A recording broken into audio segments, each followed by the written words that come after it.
Bonsoir à tous, mesdames et messieurs, c'est un plaisir de vous retrouver ce soir pour cette première édition de Le Grand Soir de cette semaine, ce soir du 9 juin 2025 au Cameroun. On salue tous nos amis téléspectateurs à travers le monde, mais également ceux qui nous suivent à travers les différentes plateformes digitales d'Info TV, la chaîne de proximité, et de vivre ensemble. Cela se murmurait depuis plusieurs mois déjà. Le Cameroun était en négociation avec Actis, qui est la société qui héberge Eneo, la société chargée de la distribution d'énergie électrique dans notre pays. Cela semble se confirmer depuis quelques mois. Le Cameroun voulait racheter les parts de cette structure et depuis le 1er juin dernier, on en parle avec un peu plus de précision.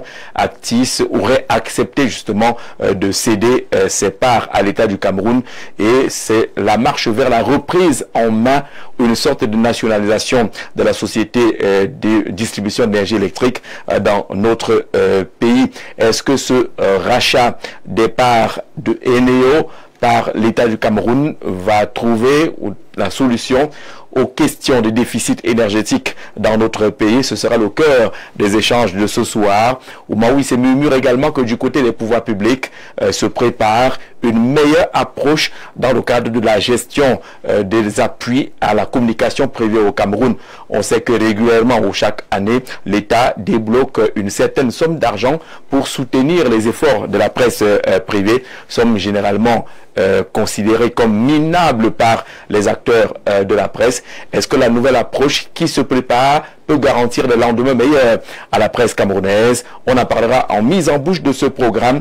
Le temps d'accueillir déjà Eric Guéguim. Il est président national du Parti écologique du Cameroun. C'est un spécialiste dans le cadre des énergies renouvelables.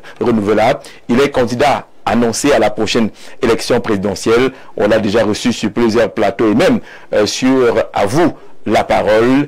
Et lorsqu'on écoute Eric Nguegim sur toutes les interventions au Cameroun ou ailleurs, il est un apôtre, un défenseur de la nationalisation du secteur de l'énergie dans notre pays. Est-il satisfait avec ce qui se passe aujourd'hui? Monsieur le Président, bonsoir et bienvenue. Bonsoir Jean-Jacques, merci de m'avoir invité. C'est un plaisir de vous avoir encore ce soir. Merci pour toute votre disponibilité. Ça ne doit pas être facile de trouver un peu de temps pour les médias engagés à la course au fauteuil présidentiel. Il y a beaucoup de choses à faire, surtout dans votre statut de candidat indépendant. Oui, tout à fait. Il y a beaucoup de choses à faire, comme vous avez dit. Il faut parcourir le Cameroun, il faut rencontrer les Camerounais.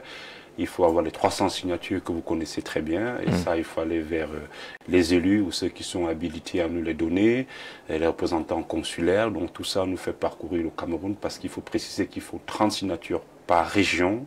Ça fait, dans 10 régions, ça fait 300. Et toutes ces personnes devront le voir une par une. C'est une course contre la montre parce que nous sommes décidés que la candidature écologique sera bien présente à cette élection présidentielle. Est-ce que ça avance quand même le processus? Est-ce qu'on vous écoute lorsqu'on sait que la plupart des détenteurs de ces signatures-là sont membres du parti d'en face URDPC? Est-ce qu'on vous écoute? On nous écoute parfaitement. Je vais vous dire quelque chose, ça va peut-être vous surprendre. Le président Paul Biya, le premier défenseur de l'écologie, comme je vous l'ai dit. En 2015, à la COP21, j'étais parmi les experts et j'ai eu la chance de discuter avec le président Paul Biya sur la valeur de l'écologie, l'importance de l'écologie, surtout de l'écologie politique au Cameroun. Ce qui a permis, à mon retour en 2015, on a créé le syndicat partenaire des énergies renouvelables au Cameroun, dont je pense que le président de la République est bien conscient que la non-participation du Parti écologique aux élections présidentielles ne sera pas un jeu équilibré pour les citoyens camerounais d'abord. Pour les oreilles des Africains, des Camerounais, on dit un parti écologiste. Les écolos, ça sonne ailleurs. Est-ce qu'en politique, on commence à intégrer les écologiques dans le contexte camerounais? Merci pour votre question, Jean-Jacques. Merci beaucoup parce que les Camerounais ne sont pas essence écologistes. Parce que nous sommes un pays essentiellement agricole.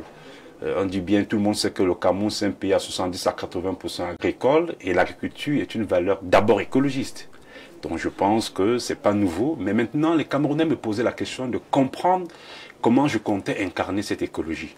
Je leur ai fait comprendre que l'écologie, ce n'est pas simplement l'environnement. L'écologie, c'est la santé, une autre façon de développer nos structures hospitalières, une autre façon de faire de l'économie, une autre façon de faire de l'éducation à travers ce qu'on appelle les emplois d'avenir, voyez-vous.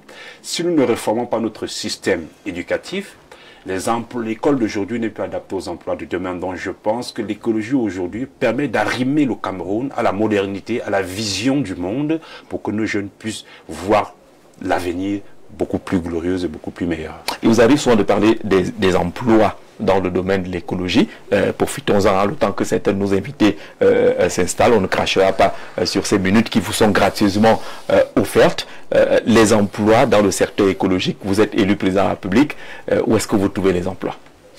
Par exemple, si je suis élu président de la République, ce qui est important, c'est qu'on va privilégier ce qu'on appelle des emplois verts. Les emplois verts. Voilà, qui sont des emplois dont le Cameroun a un vivier important, mais dont notre éducation n'y sert pas. Je prends l'exemple.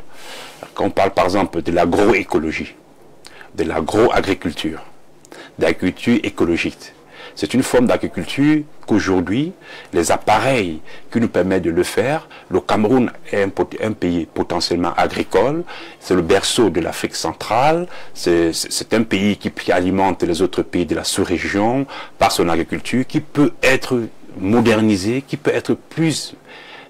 comment je veux dire, plus biologique, qui peut être plus bio, comme on dit, parce que l'agriculture bio garantit aussi une meilleure santé. Donc je pense qu'en intégrant l'agriculture, l'écologie, pardon, dans l'agriculture, dans l'éducation, dans la santé, ça ne pourra que nous améliorer ce qu'on appelle l'expérience de vie. Les emplois verts. Alors, aujourd'hui, vous êtes engagé à cette course au fauteuil présidentiel au moment où les thématiques portent sur la mutualisation des forces de l'opposition. Vous, ça ne vous intéresse pas, ce genre de débat? Ah non, non, ça nous intéresse véritablement. Donc nous sommes là et il faut comprendre qu'aujourd'hui, nous sommes le seul parti qui proposons quelque chose d'original, de différent. Les Camerounais, pendant plus de 60 ans depuis l'indépendance, ont toujours été gouvernés par une politique qui ne correspondait pas à la réalité.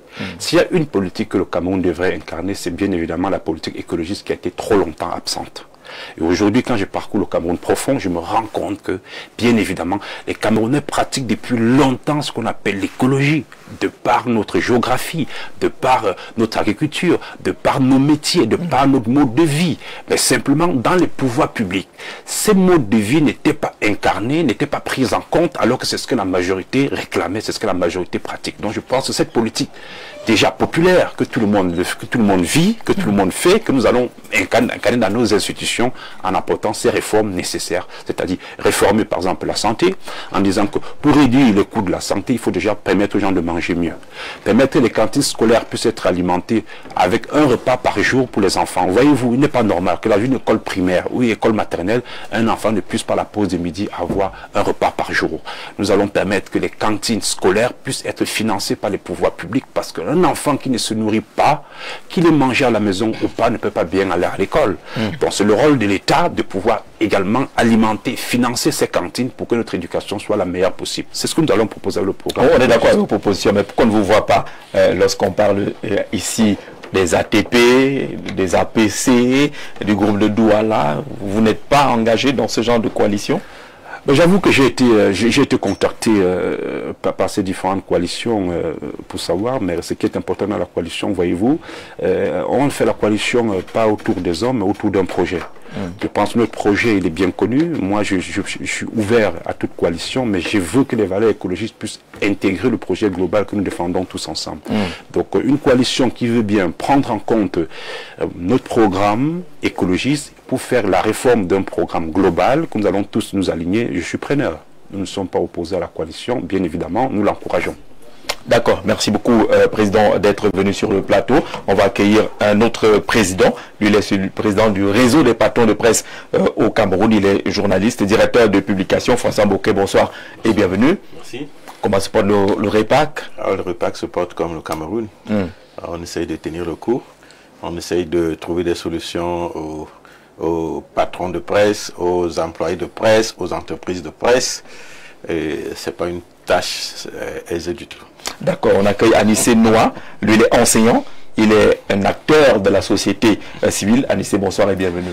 Bonsoir Jean-Jacques, bonsoir à mes co-discutants et bonsoir aux nombreux téléspectateurs qui nous regardent en ce moment. On aura tout à l'heure Émile Messi, il n'est pas loin, il nous a envoyé un message pour dire qu'il n'est pas loin de la cible. Donc, il sera là tout à l'heure. Bonsoir à vous, monsieur Zé, l'un des meilleurs journalistes au 237 qui sait manager le plateau télé pour que le peuple soit mieux structuré sur l'actualité de l'heure. Cette émission tombe bien. Moi, j'ai un souci. Il y a plus de 2 semaines, j'arrive pas à acheter les tokens pour recharger mon compteur prépayé via les canaux Orange et MTN. Mais le système de paiement est indisponible. Qu'est-ce qui se passe avec Eneo? S'il vous plaît, lisez mon message. C'est ce que je suis en train de faire.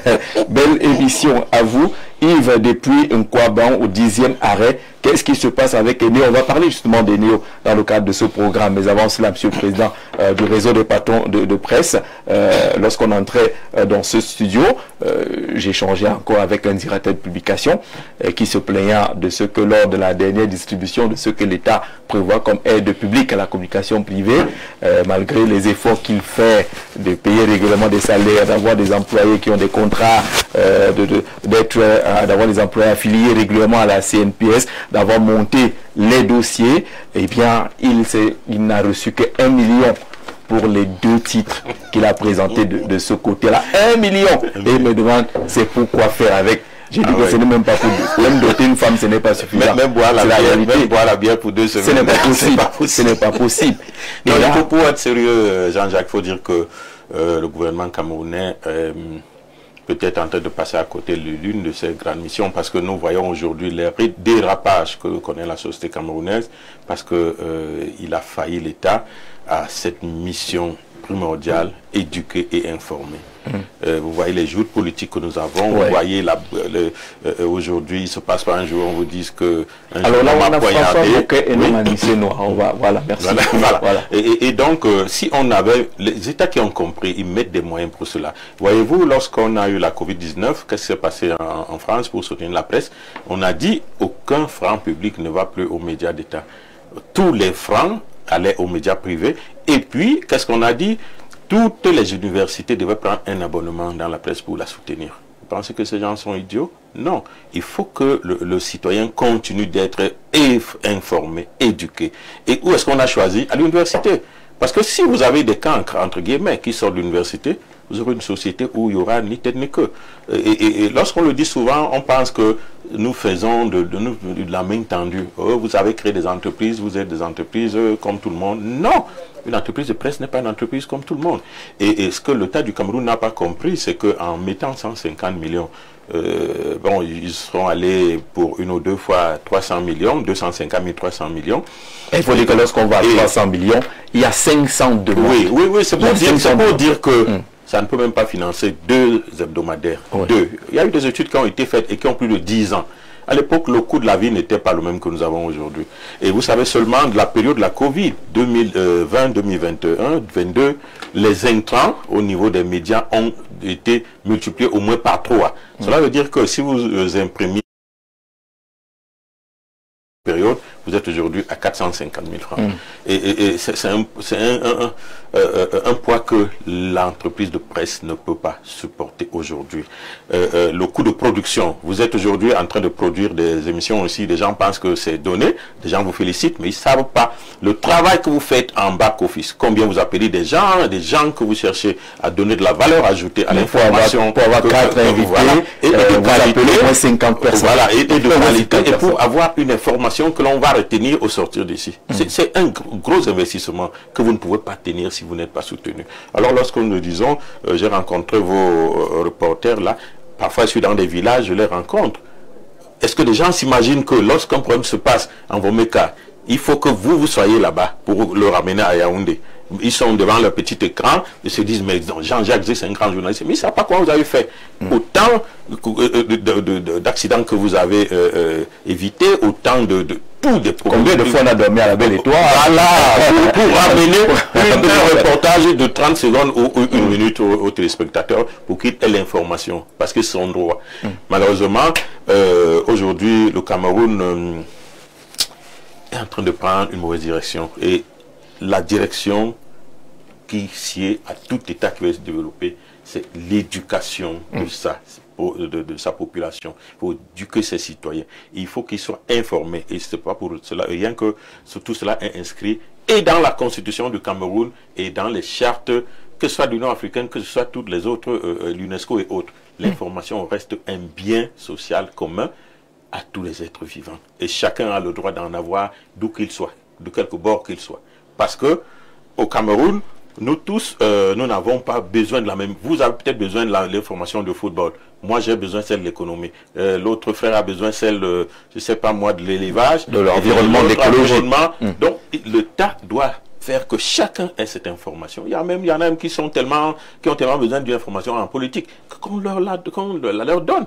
Mais que chaque citoyen, où qu'il se trouve, puisse avoir l'information nécessaire pour permettre de contribuer à l'évolution et à la construction d'une nation. Alice Noir, vous avez écouté le patron des réseaux, du réseau des patrons de presse sur le terrain, pour dire quelles sont les difficultés. Et lorsque l'État s'engage à accompagner la presse privée, vous avez une idée des petits montants qui sont évoqués.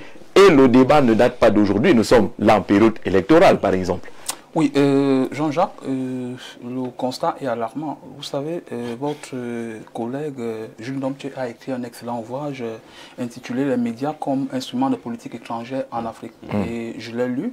Et cet ouvrage-là a été préfacé par Alain Foucault, qui est un grand journaliste. Et dans la préface, Alain Foucault dit que durant les 20 derniers siècles, l'histoire du monde a été écrite d'un seul point de vue, c'est-à-dire celui des Occidentaux. Et au fil des années, ces Occidentaux-là nous ont imposé avec leur narratif, leur civilisation, leur modèle de pensée et leur culture. Et je pense que lorsque vous lisez ou alors lorsque vous voyez ce qui se passe avec la presse étrangère, notamment en Afrique, vous allez voir que les pays étrangers, c'est-à-dire les pays où cette presse-là est logée, mettent beaucoup d'argent pour que cette presse-là donne l'information que les Occidentaux veulent véhiculer en Afrique. Donc je pense qu'aujourd'hui, et ce n'est que de bonne guerre, parce que, voyez-vous, il y a des modèles, des monopoles stratégiques, notamment le domaine de l'économie, notamment le domaine de la communication, qui devrait être entre les mains d'un État aussi crédible qu'il soit. Maintenant, vous évoquez la période électorale. Je pense que, comme je l'ai dit tout à l'heure, la crédibilité d'un État se juge par la crédibilité même de ses médias. Et en période électorale, cette crédibilité devient encore charnière. Donc, il est très important, il est même urgent que l'État revoie sa cagnotte auprès des médias privés, parce que M. Mboké l'évoquait tout à l'heure sur la période de la crise en France, où on a demandé que les subventions soient faites à la presse privée et que les universités prennent les abonnements au niveau de la presse privée. Et je pense que de telles mesures peuvent être mises en place dans notre pays et permettre à ce que la presse privée vive de manière décente. C'est vrai que c'est des entreprises, mais au-delà... C'est des entreprises particulières. Voilà. Autant l'État a un droit de regard, notamment avec le CNC qui est un organe régulateur, autant l'État devrait s'investir à ce que cette presse-là soit crédible et que ceux qui y investissent et ceux qui y travaillent ne soient pas des clochards, entre guillemets, que la presse soit mieux structurée et qu'elle nous donne la bonne information, comme M. Mboké le disait tout à l'heure. Alors certains le disent lorsqu'on compare avec des pays voisins. François Mboké connaît pratiquement les chiffres du Gabon, du Sénégal, la Côte d'Ivoire, les pays qui ont sensiblement le même niveau de développement que nous. Là-bas, d'abord, on parle de subventions et non d'aide. Parce qu'au Cameroun, on est encore sous l'aide publique à la communication. Déjà, à partir de cette terminologie, il y a un problème. Oui, c'est justement parce que ces pays-là ont compris le rôle que doit jouer la presse dans un pays. Il ne s'agit pas de venir, je ne sais pas moi, faire, je ne sais pas moi, un saupoudrage pour dire qu'on a aidé la presse, encore que toutes les demandes qui sont soumises à cette aide-là ne sont pas subventionnées. Toutes les entreprises de presse ne sont pas subventionnées. Donc je pense qu'il est urgent aujourd'hui que la cagnotte soit revue à la hausse et que non seulement les médias privés soient mieux structurés et l'État accompagne véritablement ces médias-là pour qu'on arrive à une information crédible et que le journaliste ne soit pas l'enfant lésé de la société ou alors le citoyen lésé de la société. Et qu'il soit exposé à tous les chantages, à toutes les manipulations. Voilà, vous avez compris. Parce que vous allez voir aujourd'hui, vous allez voir des médias à gage qui tirent à boulet rouge. Ce n'est pas parce que, en fait, ceux qui travaillent dans ces médias-là n'ont pas été formés dans les écoles de journalisme. C'est véritablement parce que il y a une certaine population qui s'est installée dans ces médias-là. Voilà, lorsque vous avez un journaliste qui a un enfant à la maison ou alors qui a un loyer à payer, vous pensez qu'il va le payer comment? Donc, il faut permettre à ce que, il faut empêcher que cela arrive. Et je pense que l'État devrait se mettre en avant-garde pour que de telles situations ne se reproduisent pas. Alors, candidat sur la ligne de départ pour l'élection présidentielle, l'aide publique à la communication privée, vous savez à peu près ce que ça représente, parce que c'est un sujet que vous suivez certainement de près. Vous la considérez aujourd'hui comment? Est-ce qu'elle peut être améliorée? Oui, je pense que ne pas financer les médias ou la communication dans un pays, c'est un crime. Je pense qu'on devrait le faire. Et je ne comprends pas pourquoi l'aide ou la subvention aux médias publics devrait être différente ou plus que celle aux médias privés. Parce que je pense qu'ils véhiculent le même message, qui est d'informer les Camerounais. Et il n'y a pas de raison particulière que la CRTV, qui est la chaîne nationale, reçoit plus de subventions qu'une chaîne publique. Si je suis le président de la République, je corrigerai cela parce qu'un média est un média. Le rôle qu'il joue est exactement le même sur l'ensemble du territoire. Une fois que c'est dit, il est important de le rappeler que les médias, dont la communication comme la culture dans un pays, relèvent directement du président de la République. Ce sont des choses qui ne peuvent que fonctionner si le chef de l'État décide que ça fonctionne. Pourquoi? Parce que la culture d'un pays, voyez-vous, c'est quelque chose d'abstrait, mais qui donne une image réelle, qui renforce, qui donne une certaine civilisation du pays auquel on appartient. C'est pas quelque chose que le pays attend directement, c'est pas le bois qu'on vend, c'est pas de l'or qu'on vend, c'est pas du pétrole, c'est pas du gaz. On vécu quelque chose d'abstrait, dont le président de la République est une personne habile à dynamiser ce secteur, à autoriser, de par son pouvoir exécutif, qu'on puisse faire beaucoup de subventions pour que notre image ne disparaisse pas, pour que nos enfants puissent comprendre le Cameroun, passé, présent et même futur. Donc je pense que dans mon projet politique, si je suis le président de la République en tant que président du Parti écologique du Cameroun et candidat à l'élection présidentielle, je vais équilibrer la subvention, on va financer beaucoup plus la presse, qui est appelée le quatrième pouvoir. Et je veillerai à ce que ce terme quatrième pouvoir, qui est considéré pour certains comme de la blague, soit inscrit dans la Constitution. Qui est un véritable contenu. Contenu dans la Constitution. Parce que ce quatrième pouvoir de la presse ne doit pas être des mots. On doit pouvoir l'inscrire dans la Constitution pour que les journalistes puissent incarner véritablement leur métier et que tous les citoyens puissent le reconnaître comme tel. Tous les autres pouvoirs sont bien gardés. Hein. Bon, moi, j'ai vu un cortège du président de l'Assemblée nationale tout à l'heure. Bon Dieu, Conseil constitutionnel, des véhicules rutilants. Oui. Tous les autres pouvoirs sont bien entretenus, mais le quatrième, il reste... Le quatrième, on va d'abord commencer par l'inscrire dans la Constitution. Parce que c'est un vrai pouvoir d'équilibrage. Alors, il y a Akeremouna, candidat également à l'élection présidentielle, qui lui aussi a cette vision, notamment pour ce qui est la redevance audiovisuelle. Et il dit que ça ne devrait plus être seulement l'affaire des médias d'État. D'ailleurs, il ne faudrait pas que les médias d'État s'en accaparent. On doit pouvoir permettre aux autres de bénéficier parce que les missions de service public sont remplies par toute la presse. Oui, et quand vous voyez aujourd'hui, quand vous regardez la physionomie des médias au Cameroun, les médias d'État ne pèsent pas 20% malgré leur pouvoir qu'ils peuvent avoir. Je pense que si on mettait donc des moyens, vous voyez combien 80% des Camerounais qu'on aurait pu rattraper en éducation, en formation, au travers des médias privés. Donc la formule actuelle de l'aide à la presse est dépassée. Et le candidat à la présidentielle s'il disait que la culture est importante dans un pays. Mais je pense qu'il a même voulu négliger. Elle est même très importante. Vous allez voir que dans certains pays, la culture est intimement liée à la communication. Parce que ce sont des deux valeurs qui vont ensemble. Si nous prenons le pays que nous aimons le plus, la France. C'est le ministère de la Culture qui octroie l'aide à la presse. Parce que c'est elle qui a les habitudes de lecture des personnes. C'est elle qui peut dire que M. Jean-Jacques Zé reçoit chaque matin 10 journaux. Nous savons qu'il est abonné à telle lecture, à telle lecture. Et à partir de cela, on n'a pas besoin de venir chercher que votre PDG envoie un dossier. On vous envoie l'aide parce qu'on voit que qu'est-ce qu'on aide en réalité? Ce sont les missions de la presse que je venais d'évoquer, là que nous connaissons tous, l'éducation, la formation et la distraction.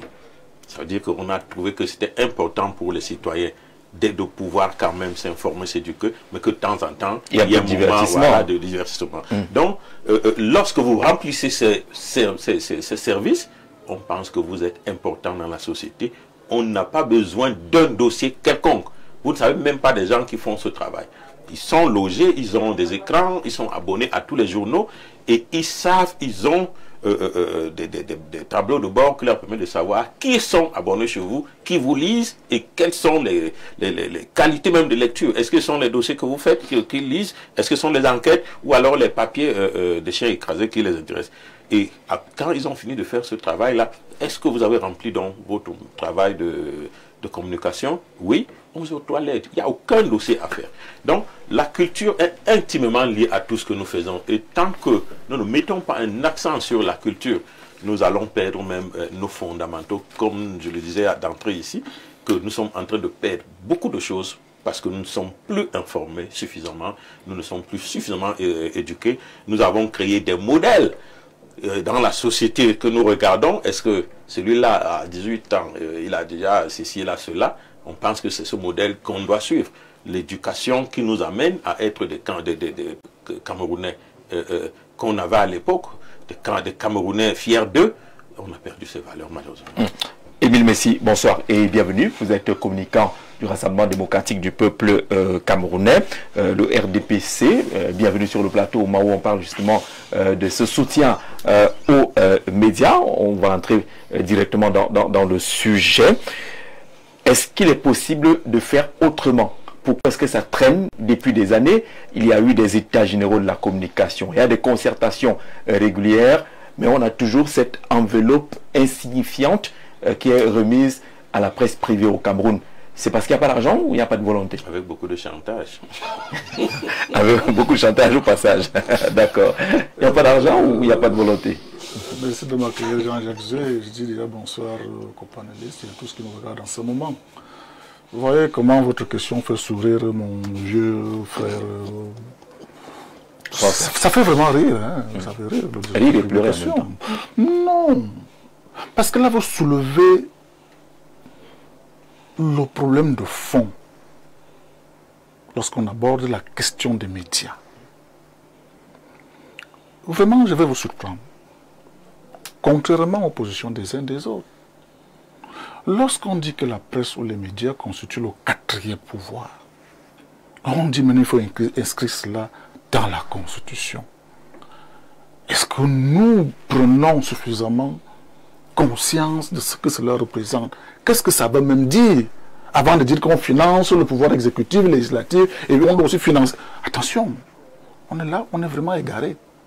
Totalement égaré sur le rôle que doit jouer la presse dans une société. Oui.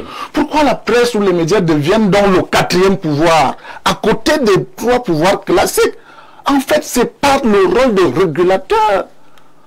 C'est le rôle de l'équilibre entre les trois pouvoirs. En fait, la presse en elle n'est pas un pouvoir si elle ne joue pas le rôle qu'elle est appelée à jouer sur les trois pouvoir consacré. Et pour y parvenir, puisque nous n'avons pas assez de temps sur la question, vous posez là le problème de l'indépendance de la presse. Pour que la presse exerce ses missions, pour que la presse influence véritablement les trois pouvoirs, il lui faut une autonomie, une indépendance, la liberté de la presse qui intéresse tous les journalistes. Ça veut dire quoi? Ça veut dire quoi? Si aujourd'hui la liberté de la presse, de l'argent à la presse, je ne parle pas comme vous de l'argent, tout ça là, vraiment. Des moyens. C'est des termes que j'évite. L'argent. Il faut qu'on se comprenne, il s'agit d'argent. Oui. De toutes les façons, je dis ceci.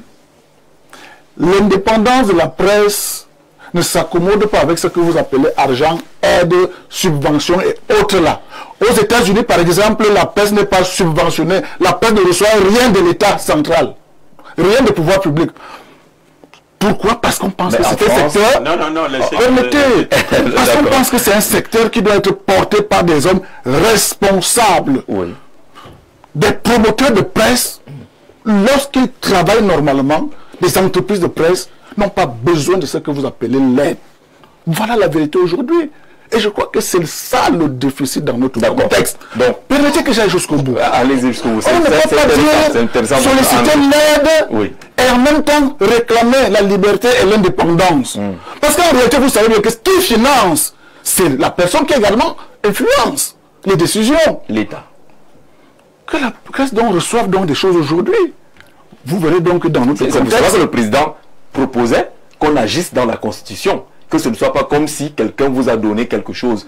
Si c'est l'État, si c'est l'État dans la Constitution... Quand vous voyez comment c'est organisé au Cameroun, oui. On n'a pas fermé les portes à qui que ce soit pour faire partie des médias ou de devenir journaliste ou communicateur, je ne sais pas trop quoi.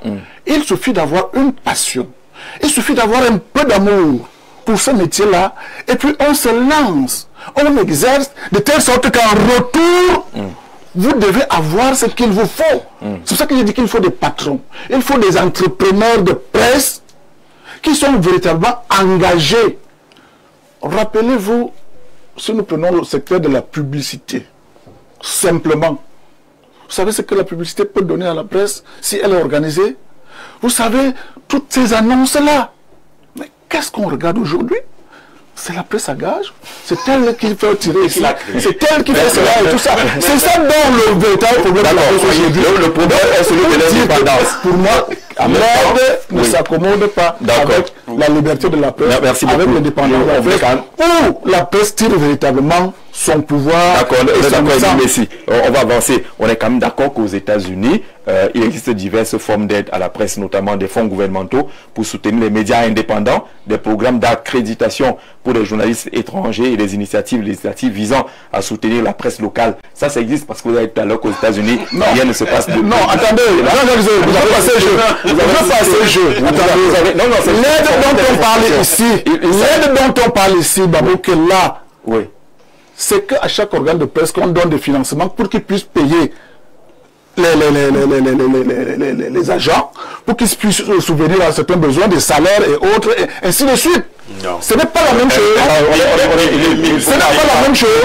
D'accord. Je voulais préciser, on est sérieux, que le Congrès américain, par exemple, a alloué des fonds pour soutenir les médias indépendants. Et la libre circulation de l'information. Ça vient des États-Unis. Les gens réagissent immédiatement. On parle de la même chose dans ce qu'on est dans la même chose. On n'est pas dans la même chose. Les journalistes, vous dites qu'on les journalistes n'ont pas mon frère. Donne-moi de... Allez-y alors. Allez-y, président. Quand je vous ai vu sourire, Emile, je me suis dit, vous êtes dans le mille. Parce que nous ne pensons pas que le rôle, quand vous représentez un parti politique ici, même si ce qui est mauvais, vous êtes absolument obligé de dire ce qui est bon pour vous. Non, nous avons raté, nous sommes tous des Camerounais, nous en payons le prix aujourd'hui, vous y compris. Parce que les enfants que vous avez aujourd'hui, ce qu'ils regardent, vous ne contrôlez pas. Vous ne savez pas. Ce qu'ils lisent, vous ne contrôlez pas. Or, c'est le travail du ministère, on doit avoir un ministère de la culture qui regarde ce que lisent nos enfants, ce que lisent les grands. C'est cela qui est le travail. En tout cas, Emile Messi a soulevé la question de l'indépendance. Oui, mais je vais lui dire, justement, vous savez ce qu'ils disent dans leur parti, nous n'allons pas financer les gens qui tirent sur nous. Mais entre nous, nous sommes ici dans ce studio, nous voyons des gendarmes débarquer. Non, ici il y a des gens sérieux, ils ne viendront pas nous chercher. Nous sommes assis au bar là. Lorsque un camion de gendarmes arrive, peut-être vous laissez même un de leurs collègues étant en mission. Qui va fuir le premier? Là où nous sommes. Ce ne sont pas les bandits. Ils vont penser que les gendarmes sont venus les arrêter. Non. Oui. Vous allez voir détailler dans les quartiers. C'est le même travail que fait la presse dans la société. Ceux qui n'aiment pas la presse sont des gens qui n'ont pas voix au chapitre. Les gens qui travaillent. Regardez, moi je vais vous prendre aujourd'hui. Il y a une certaine catégorie de personnes qui ont aimé la presse dans ce pays, qui malheureusement, pour des raisons politiques, sont aujourd'hui dans d'autres conditions. Nous les connaissons. Grâce à eux, la presse a survécu un certain moment. Vous les connaissez. Nous ne sommes pas obligés ici de tout détailler. Vous ne pouvez pas. Il y a trois choses que nous apprenons tous dans la vie d'une activité. Vous devez avoir le savoir. Vous devez avoir le savoir-faire. Et maintenant, le savoir-faire, savoir. Le savoir être vous regardant. Si vous voulez qu'on vous respecte. Donc, ça fera 4. Alors, le savoir-faire, savoir qui est donc dans la communication. Parce que si ce que vous faites au RDPC n'est pas su, personne ne sera au courant. Et c'est pour cela que vous avez aujourd'hui, par exemple, ces problèmes que nous avons. Parce qu'on ne sait même pas comment le RDPC même est géré en interne, ni en externe. Tout est caché. On pense qu'on est à l'époque, alors que votre président même a dit que rien ne sera plus fait comme dans le maquis. Il faut mettre tout dehors. D'accord. Vous devez comprendre l'importance de la communication dans une société. Anissé, vous l'avez réagi absolument lié à la culture. Je crois que François, nous sommes loin de l'objectif. Anissé reprend son temps de parole. Émile Messi a insisté sur les questions d'indépendance. Si on vous donne un peu d'argent, on vous contrôle et vous perdez votre indépendance. Je voudrais qu'on soit sérieux. Subventionner la presse ne veut pas dire qu'elle ne sera plus indépendante. Vous avez cité les exemples des pays ici. Regardez en Côte d'Ivoire. Regardez la qualité des programmes. Regardez la qualité même des images. Au Gabon, n'allons même pas loin. Mais quand vous revenez au Cameroun, vous allez voir que il n'y a pas photo, comment on dit. Puisqu'on parlait d'images à Nice-Noir, les médias audiovisuels n'ont même pas encore accès à l'aide au Cameroun. Voilà. La télévision, la radio ne sont pas encore concernés jusqu'à présent, malgré les lourds investissements et les lourdes missions qui sont remplies. Monsieur Émile Messi parle de la publicité. Nous sommes en Afrique et nous connaissons le contexte en Afrique. Nous connaissons que la publicité, même les multinationales ne mettent pas beaucoup d'argent dans la publicité. Et ce n'est pas donné à n'importe qui de faire la publicité, encore plus à tête chercheuse. Donc, il ne faudrait pas qu'on s'éloigne du sujet. L'aide à la presse, la subvention à la presse contribue à solidifier la presse, contribue également à donner la bonne l'épanouissement, contribue également à donner la bonne information. Parce que si l'organe qu'est le régulateur, le CNC, a un droit de regard sur ce qui se fait dans les médias, automatiquement, l'État également devrait avoir à subventionner cette presse-là pour que ce qui se fait dans ces médias-là soit de bonne qualité. C'est de cela qu'il est question. Il n'est pas question de venir dire sur ce plateau que non, les États-Unis ne donnent pas l'argent, encore puisque ce n'est pas vrai. Vous connaissez, peut-être pas les États-Unis, le média BBC, qui est un média anglais. Vous connaissez ce que l'Angleterre octroie à ces médias-là en Afrique? C'est beaucoup de millions. Qui dépasse le budget des États. TV5, etc. C'est beaucoup de millions parce qu'en fait, ces États-là ont compris que pour influencer nos cultures, pour influencer notre civilisation, il faut passer par la presse. C'est la raison pour laquelle je vous parlais des médias comme instrument de politique étrangère en Afrique. Donc, il est urgent que l'État se penche sur ce qui se fait dans les médias et que l'État remette de l'ordre dans ces médias-là en rehaussant la cagnotte de ce qui est donné aujourd'hui dans les médias. Allez, bonjour le plateau. Oui, subventionner les médias, c'est bien beau, mais comment le gouvernement pourra se permettre de donner son argent, et dit son argent, à ceux qui passent leur temps à le critiquer ou parfois insulter? Il a cité quelques médias qu'on ne citera pas. Fabien Onambele depuis la barrière. Est-ce que ça tient à ce genre de choses dans un État construit où les gens, président, on précise la pensée. Vous avez précisé, permettez au président de réagir. On a entendu là que si vous êtes élu, vous n'allez rien nous donner parce que vous avez peur qu'on tire sur vous. Non, pas du tout. Voilà. Je pense que c'est pas ça. Si j'ai décidé d'inscrire le 4e pouvoir dans la Constitution, ça veut dire que c'est un pouvoir qui sera entièrement financé comme les autres pouvoirs. L'exécutif a un budget, le législatif a un budget, le judiciaire a un budget, la presse devrait aussi en avoir. Surtout qu'elle, en regardant le nombre de personnes qu'elle informe, qu'elle sensibilise, en termes de nombre de Camerounais, il devrait en avoir plus que d'autres. Parce que je ne pense pas que le nombre de millions de téléspectateurs que vous avez, ça dépasse les dossiers judiciaires qui sont instruits. Pourquoi un budget pour la justice? Pourquoi un budget à l'Assemblée nationale? Et pourquoi pas un budget pour les millions partis politiques? Oui, là aussi, Emile a oublié que les partis politiques sont subventionnés et là, on ne questionne pas l'indépendance. Exactement. Donc, je pense que le muselage du les partis politiques ne sont pas subventionnés, attention, ne pas financer la presse, ne pas financer la presse, la communication, c'est d'essayer de museler son peuple. Et je pense que le muselage d'un peuple est inacceptable en démocratie. Je réitère, si je suis président de la République, la liberté de la presse, sera complète et totale. Elle sera complète et totale et elle incarnera véritablement le 4e pouvoir.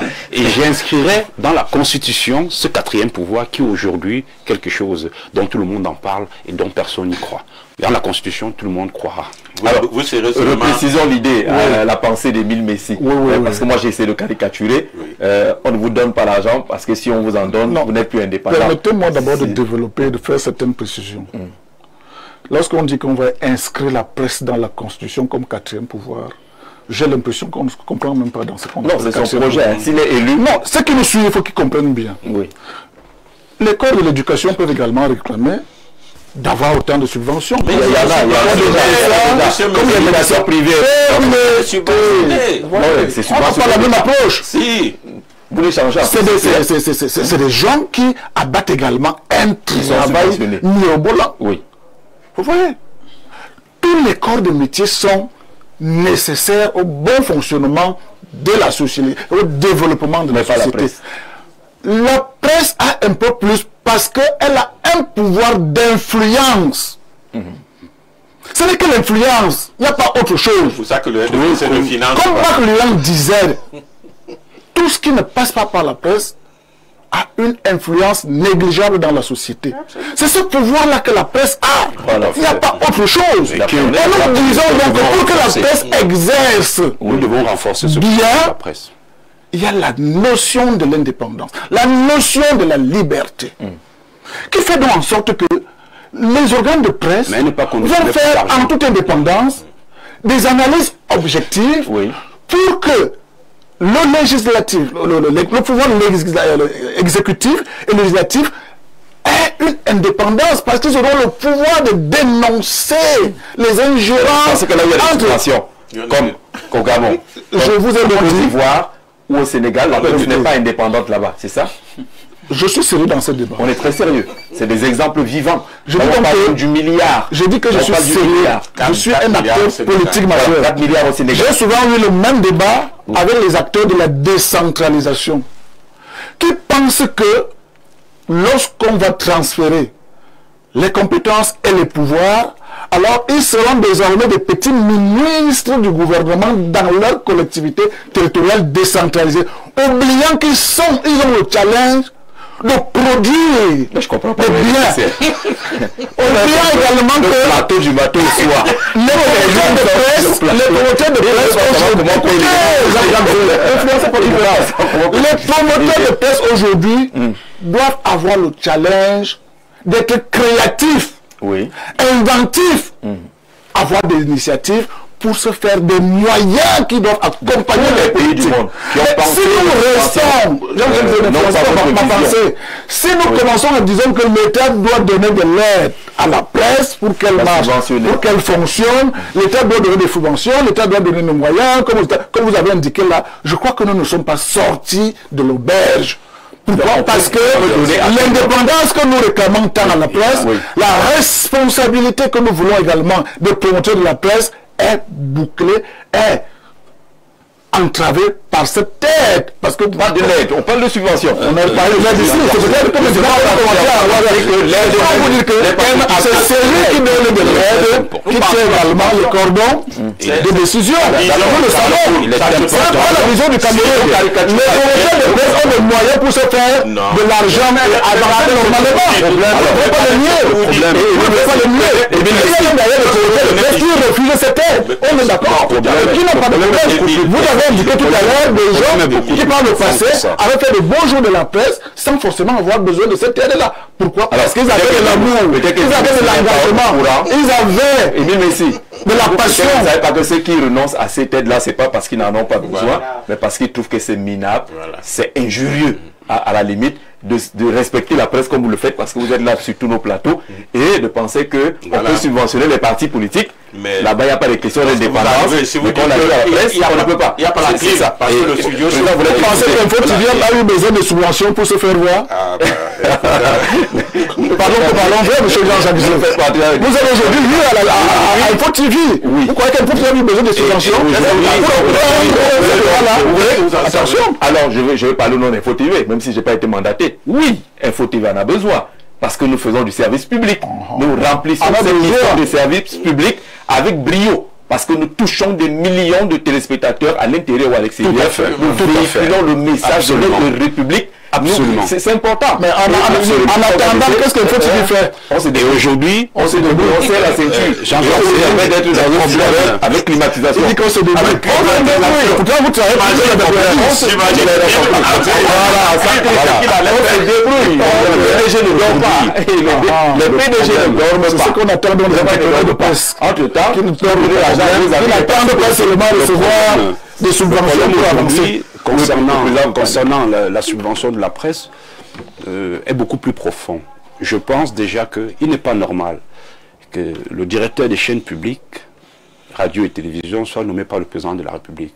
Il faut remettre ça à une instance indépendante qui pourra également subventionner autant les médias publics que les médias privés en fonction du travail qu'ils font.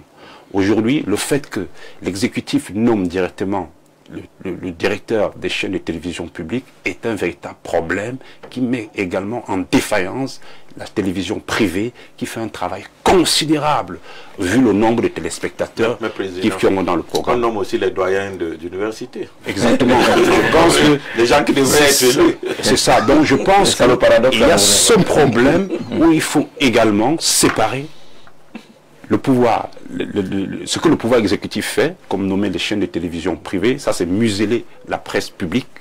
Parce que lorsqu'un président de parti, un président de la République, qui fait partie qui est également président de son parti politique, nomme le directeur de la chaîne de médias publics, vous comprenez ce que ça veut dire. Je pense que ça, c'est un problème grave qu'il faut corriger. Il faut remettre ça à une instance indépendante. Puisque c'est une chaîne publique, il faut remettre ça à une instance indépendante qui pourra également, voilà, qui pourra, voilà, exactement, faire cela. Voilà ce que je veux dire. Et je financerai la presse camerounaise, fait privé, et je la rendrai beaucoup plus libre que je suis élu président de la République. D'accord, Émile Messi. Bonsoir, monsieur. Ainsi qu'à votre panel, concernant le soutien des médias, les subventions sont normales, à la seule différence que celles-ci sont sélectionnées. Plus vous vantez le régime en place, plus vous pouvez avoir un financement. D'où le chantage. Là, c'est donc une ligne éditoriale. Ça aussi, chaque presse est libre de choisir sa ligne éditoriale. Voilà, ça c'est les faits sur le terrain. Il y a des d'accord, gouvernemental, au centre, à gauche, à l'est, à droite. Est-ce que ça doit impacter donc l'argent de l'État? C'est le choix. Est-ce que l'argent des entrepreneurs, des promoteurs est impacté par le fait que la ligne éditoriale vous envoie à gauche ou à droite? Je vous dis bien que pour une presse responsable, il faut que l'État s'efface. D'accord, permettez que je lise rapidement ce message jusqu'à la fin. Il dit qu'à la seule différence que celles-ci sont sélectionnées, plus vous vantez le régime en place, plus vous pouvez avoir un financement, plus vous ne le faites pas, plus on vous oublie. Plus loin, nous voyons également que les médias à gage qui reçoivent leur financement des hommes tapis dans l'ombre. C'est M. Omba depuis Yaoundé. Et ces hommes tapis dans l'ombre sont connus. Mais ce qu'on entend dire, c'est l'organisation de l'État. L'organisation de l'État, ce n'est pas les faveurs. Les gens qui reçoivent les 4 milliards du Sénégal, je ne suis pas sûr que tous disent que le chef d'État est beau. Voilà. Non, du tout. Encore que je ne pense même pas que le Gabon, le Sénégal et tout ce que vous avez cité là ont la meilleure presse que le Cameroun. Hein. Ah ben oui, c'est dans votre esprit. Moi, je suis constamment mais ils mettent dans les bouquins à construire. Pour voir un peu ce qui se passe ailleurs par rapport au Cameroun. Mais moi, je crois que le Cameroun a une longueur d'avance. Oui, d'accord. Mais quand on dit que parce qu'on dit bravo. Dans le professionnalisme. Je ne pense pas. Bravo, professionnel camerounais. Vous abattez un travail qui n'a pas besoin de ces aides. Moi, je vous dis. Oui, Émile. Le problème que vous dites, là c'est le patron du presse. On se connaît tous les voilà. Ce que vous évoquez, que vous preniez le Sénégal, que vous preniez la Côte d'Ivoire, que vous preniez le Gabon. Je connais tous ces exemples. Tout à fait.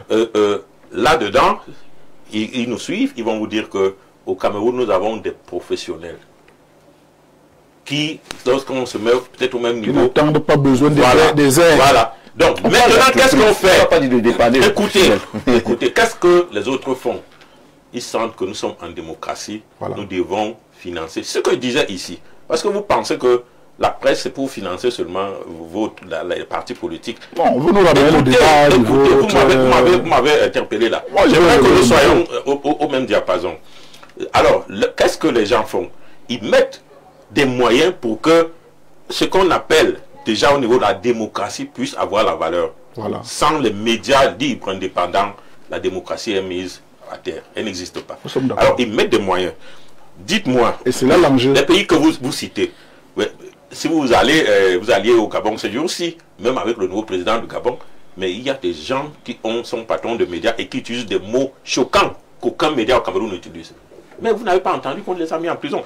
Chaque société a son niveau de développement. Ils sont peut-être en train d'amener la population ou alors leurs professionnels à avoir un niveau qui ne rentre plus dans le langage qui peut provoquer ce que nous avons aujourd'hui au Cameroun, la haine. Où vous vous retrouvez le matin, un ministre de la République nous a réunis comme ici, on dit qu'il est rédacteur en chef, il donne les titres à chacun, et le matin vous vous retrouvez avec 10-15 journaux qui ont le même chiffre. Il n'y a que I qui change là-bas et Y ici. Ça ne peut pas exister dans ces états-là. Quand vous alliez en Côte d'Ivoire, quand les Gbagbo étaient là et autres, vous aviez une presse qui avait couleur bleue, l'autre orange. Orange. On vous donnait l'argent sans... Alors qu'on savait que ça c'était pour le président, ça c'était pour son challenger. Mais ils étaient tous financés au même niveau. Parce qu'ils font quoi? Un travail d'éducation et de formation et des militants. Parce que vous oubliez que les militants ont besoin d'une formation politique. Ce qui nous arrive aujourd'hui, voilà les points de départ. Nous n'avons pas formé les militants. Nous ne formons pas des étudiants. Nous ne formons pas des élèves à partir de ce niveau-là. Et quand ils arrivent grands, ils commencent à prendre des modèles que je venais de dire ici. On vous dit que c'est celui qui a monté une maison, qui a 15 voitures, qui s'habille comme ça, qui est le modèle. Alors, on ne vous donne pas comment on fait pour arriver à ce niveau-là. Voilà les points d'échec que nous avons enregistrés, que nous aurons beaucoup de la peine à rattraper. Pour revenir à notre débat, on ne finance pas la presse parce qu'on a peur de la concurrence. C'est pour ça que j'ai dit, lorsque un chef d'entreprise, vous savez qu'il y a un chef d'État qui avait dit, si on me demande de choisir entre l'Assemblée nationale et la presse, je dissous tout de suite l'Assemblée. Vous savez, non? Donc on ne choisit pas la presse parce qu'on a peur de la financer, parce qu'on a peur que si on donne des moyens, elle va devenir notre adversaire. Alors, ça veut dire que ce leader n'a pas un bon encadrement politique. Il n'a pas de bon leader qui l'encadre. Parce que vous ne pouvez pas avoir la stature de politique. Vous êtes un leader politique et ne pas avoir ce qu'on appelle au moins le carré d'as autour de vous. Celui-ci s'occupe de la politique, celui-ci s'occupe de l'économie, celui-ci s'occupe de la communication, celui-ci s'occupe de la société ou la culture. C'est-à-dire que vous devez avoir au moins des gens assis qui vont maintenant distiller ces enseignements au niveau de vos membres de tout le pays. Le président le président va nous dire tout à l'heure, c'est des lendemains meilleurs qui sont annoncés, au-delà de ce que les leaders politiques viennent ici. Mais permettez qu'on avance. Au-delà de ce que les leaders politiques, candidats à l'élection présidentielle, promettent ici, est-ce qu'il y a au niveau institutionnel quelque chose qui va changer, qui pourrait changer dans le cadre de la prise en charge de la presse camerounaise? Le problème est sérieux, il est profond, il commence à faire date. On a l'impression que ça dépend parfois de l'humeur des ministres. C'est 150 millions aujourd'hui, demain ça atteint 200. C'est parfois les 50 après. Ouais, ça rechute. On balance les gens qui font des dossiers. Ce n'est pas déjà facile de monter ces dossiers, et à la fin vous recevez à peine de quoi acheter une veste pour être un journaliste propre dans ce pays. Est-ce qu'il y a quelque chose, est-ce qu'il y a des changements qui sont annoncés? Oui, nous pensons que le gouvernement a pris des mesures. Il y a 2 semaines, le dernier conseil de cabinet, le Premier ministre a saisi le ministre de la Communication et a annoncé que l'État pense à revaloriser son appui institutionnel à la presse ou à la communication privée. Nous sommes des témoins, comme on le dit, des témoins de l'histoire. Nous avons archivé, c'est une année charnière, comme vous le savez, dans les pays que Émile cite. En dehors, il y a plusieurs types d'aides. Il y a l'aide directe que l'on donne pour résoudre des problèmes de gestion commune. Et il y a maintenant des aides indirectes. Nous avons organisé la CAN. On a suivi que certains s'étaient retrouvés dans un bar, on leur donnait 700 000 machins, ceci. On est en train on a organisé le 20 mai. C'était le même scénario. Les gens se sont retrouvés dans un snack, ils ont bagarré après le partage. Mais comment ça devrait se passer, là où vous citez, en dehors des aides? Qu'est-ce que vous qu'est-ce que vos charges salariales vous coûtent? Vous dites 5 millions. L'imprimé vous coûte combien? Vous dites. Le loyer vous coûte combien? Parce qu'on prend les principales charges. Et maintenant, on regarde que maintenant, qu'est-ce que vous avez au niveau... Parce que l'État, c'est une entreprise qui ne produit pas beaucoup de dividendes. Donc, on vient en appui. Qu'est-ce qu'on peut faire? On dit, OK, on va vous donner les publicités. Parce que l'État ne sera pas tout le temps là pour déposer l'argent dans vos comptes pour payer des salaires. On vous donne un peu de publicité pour essayer de couvrir une période. Cela se fait. Maintenant, lorsque vous vous retrouvez dans une situation où vous avez entendu trop de problèmes à l'ancienne aide à la presse, c'est parce que il y a deux types de membres qui sont des membres qui devraient protéger le professionnalisme au Cameroun. Un membre de la commission qui est gendarme de la presse et l'autre membre qui est gendarme, donc policier, qui était dans la commission. Ce sont les deux membres qui ont fait couler beaucoup d'encre de salive parce qu'ils ont dit il faut soutenir tel journal qui ne paraît pas, mais il soutient tel. Et cela nos membres qui représentent là-bas sont sortis outrés. Et nous avons saisi le président de la commission d'aide à l'appui de l'institutionnel de la presse, qui est le ministre de la Communication. Cela ne doit pas se faire. Au même moment où l'État et les professionnels veulent résoudre un problème qui se pose dans la société camerounaise, les médias responsables, indépendants, nous avons des gens qui sont entre nous, qui soutiennent ce qu'ils veulent. Mais je peux dire, chacun a le droit de soutenir qui il veut. Mais lorsqu'il s'agit d'une action publique, parce que les fonds publics n'appartiennent pas à une personnalité. Quand l'État met des fonds publics, c'est pour résoudre un problème commun à tout le monde. D'accord. On va sortir de ce sujet. Vous pouvez dire deux mots là-dessus pour dire que jusqu'à présent, l'audiovisuel attend également de pouvoir bénéficier d'une fenêtre d'appui de ce côté-là. Ce n'est pas encore le cas. Et il y a des approches qui sont annoncées. Vous parliez tout à l'heure de la publicité, une sorte de concurrence déloyale avec les médias d'État. On avait même dit que certaines insertions, certaines communications se retrouveraient dans la presse privée, les annonces officielles et autres. On a bien commencé, ça a disparu. Maintenant, il faut avoir, je ne sais pas trop, la croix ou une marque spéciale sur le visage pour que vous puissiez en bénéficier. Et le dernier point, c'est la redevance audiovisuelle. Tout le monde paye, mais il faut encore payer pour regarder la CATV. C'est-à-dire que si vous ne payez pas chez l'opérateur étranger, vous ne regardez pas la chaîne pour laquelle vous payez en termes d'impôts. Donc c'est un problème profond, comme le président le disait tout à l'heure. Il faut l'examiner dans toute sa profondeur pour avoir une presse, Émile Messi, qui va vous satisfaire, non? Vous savez, Jean-Jacques, moi, on a suivi le plaidoyer de François Bocquet, qui donne beaucoup d'espoir pour un financement de la presse. Tout laisse croire qu'on est venu accompagner ce message. Mais honnêtement, honnêtement, alors que vous êtes mis à tout fort, vous avez mis à la télévision, la présidence. Je vous dis, plus même si vous allez ramener mon message, moi je vous dis. Et d'ailleurs, je ne suis même pas d'abord d'accord avec ce que vous pensez. Ça se passe très bien en Côte d'Ivoire. On a une longueur très en avance avec ce pays-là. Je vous dis, le financement de la presse, si vous voulez la vérité, c'est le niveau très rudimentaire. Allons-y donc commencer là-bas. Du développement de la presse. On commence à donner à tout le monde là, bon, faites.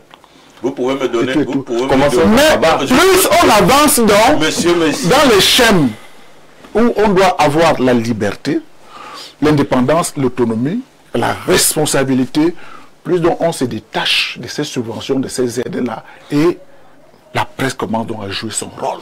D'accord. Voilà la vérité aujourd'hui. Essayons d'aller point cadre. Ceux qui vont attendre des subventions et autres, là, je n'en suis même pas contre. Mais je dis ce quatrième pouvoir que nous sollicitons de tous nos voeux est loin de prendre encore un coup.